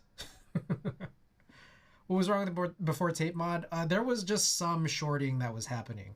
I'm not sure really where. I kept thinking that it might have been something to do with this the HHKB O-ring mod hack that you have to do on these HHKB O-ring boards, which was put a dummy switch in here. And I was thinking that there was a chance that it was the blocker on the top case shorting against the shaved down pins, even despite there being some tape, but that wasn't it. It was just there was something on the bottom that we needed to tape mod. So 350 switches lube today. Hate myself. Wait, so full lube, like springs, stems, did you film them? Did you bag or tub lube the springs? How did you do it? Literally could not do that much in a day. Everything. I brush lube my springs, so it just takes extra long for me. Springs tub lubed always. Yeah, I can never do more than like a batch of 70 in a day. 105 oil, I see.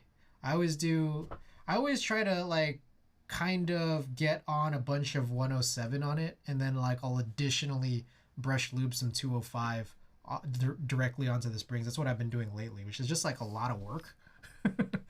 But it's they get the switches or the springs specifically where I want them to be, so that's what I've been doing lately.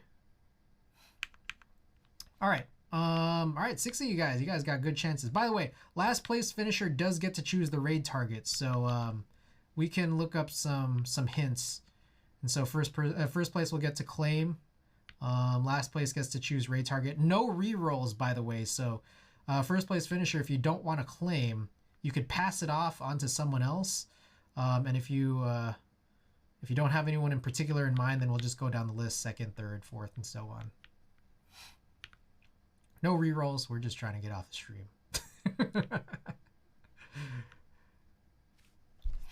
All right, Shoney's with the lead part way through, but this does seem to be a pretty long-ish looking stage.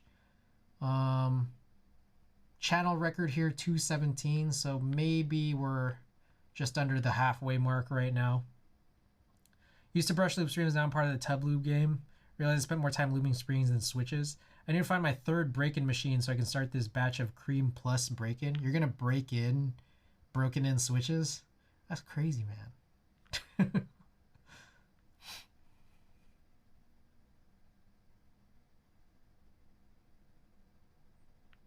No, cream. Oh, cream plus. Sorry, not cream dream. Got it. It looks like Technique just died. Shoney's got a big lead. Made it through this second funnel, through the jump with Vinsanity right behind. Hopefully the inserts don't fall out. Are you gonna break them in with the inserts? And which inserts in particular are you choosing? Or did you choose no inserts?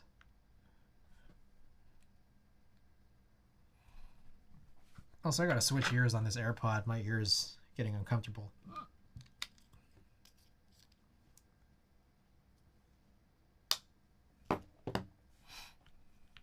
I got copper. No, I'm gonna do them without insert. I see.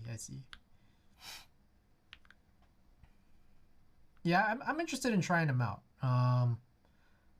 I would probably do the metal ones before I do the silicone. I don't think I don't know, maybe I have a moderate amount of interest on the silicone, but not as much as the metal inserts once I have a chance. All right, 2-1 and Shoney's pretty close. Vinsanity died. Oh, who's gonna get it? Who's gonna get it? Oh my goodness, that was a close one. Shoney's with the win. And oh, did we ever? Oh, let's do that. Let's do that. Let's figure that out. The NK. Oh, there's an NKRO key in VIA that's bound. It was already like a default on this Midway PCB. What have I been winning? You got one stream sticker, as well as this bag of unknown springs, which are likely to be lavender springs, and I think it's somewhere between 65 and 70 of them. So Shoney's, let me know if you claim. Also, for anyone who's not already joined the Discord, yes, we give away junk on these streams, don't we? For anyone's not already on the Discord, feel free to join, mostly for notifications when I go live, but we also have some good discussions in there if you care to. But can I pass to someone else? Yes, you could pass to anyone specifically. Or I'll just, if you want to say second place, we can go to second place as well. 2-1 is in second place. Arigato Roboto. Arigato Roboto. Do you claim? You also have choice of the raid target. Thanks, babe. Yes? All right. Please, please claim. 2-1 really didn't want this. Give me that Kawaii Drake. All right. I'll make it random by giving you one that's not random. You get the Kawaii Drake, don't you? All right. Let me tabulate this, and we'll do a couple things here. Whoops. Arigato Roboto wins the unknown, possibly Lavender Springs plus Kawaii Drake sticker. All right, so find me on Discord, Arigato Roboto. Send me a DM. We'll arrange how I get this to you post post the 23rd. Shoney's, that's the keyboard I was using previously. The build for tonight. This was the build for tonight. That was the keyboard I was using until I completed the build. This was the build, the midway60. That keyboard sounds poppy as fuck. Oh, yeah. The keyboard and the build commands are different because, you know. All right. Also, okay. We got a few things now. Let's take a look at who's live. Timoto is on.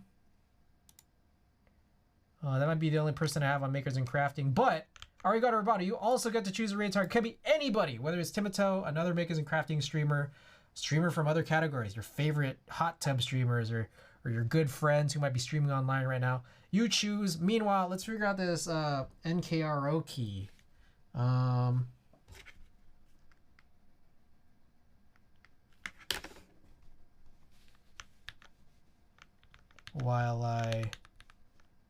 Oh man, what is going on right now? I gotta rearrange my workspace a little bit.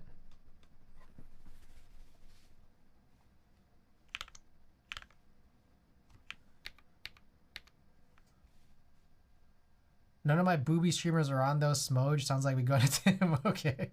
All right, but wait, before we leave, let's figure out this NKRO thing. Is this right? I don't know if this is right. What I just do.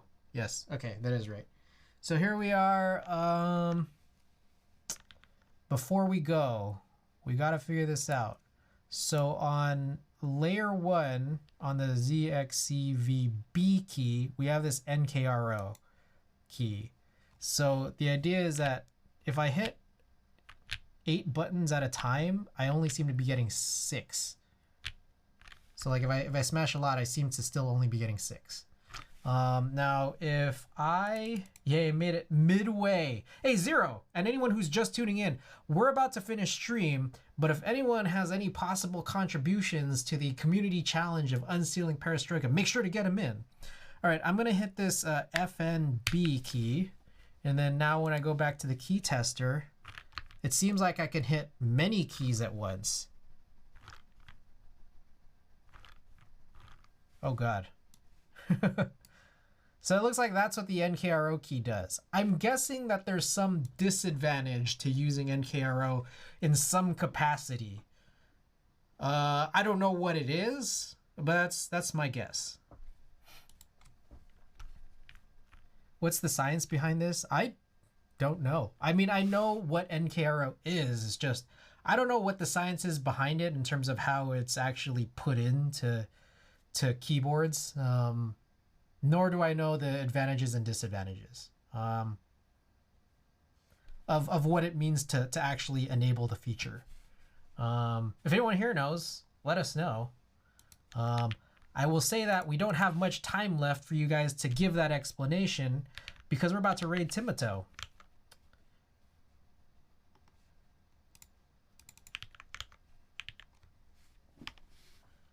So there it is. Again, join the Discord if you haven't already. Arigato Roboto, find me on Discord. Some hardware is limited to 6KR over USB. I see. Fush, thanks for that premium octane knowledge. All right. If you're subbed, that's the raid message. If you are not subbed, that is the raid message. I am likely to be back tomorrow. We're probably going to do that TX60 that we broke down to see whether or not it actually, that PCB worked with skeleton, which it didn't. So we're going to rebuild that. I'll just give you guys a preview. We're going to run those Hyperglide clears, which I know have some kind of a stem issue. So then we're also going to run some PBT caps on them, which I think is what'll work a little bit better than ABS. So I'll see you guys tomorrow. Send Timoto some love, and peace, guys.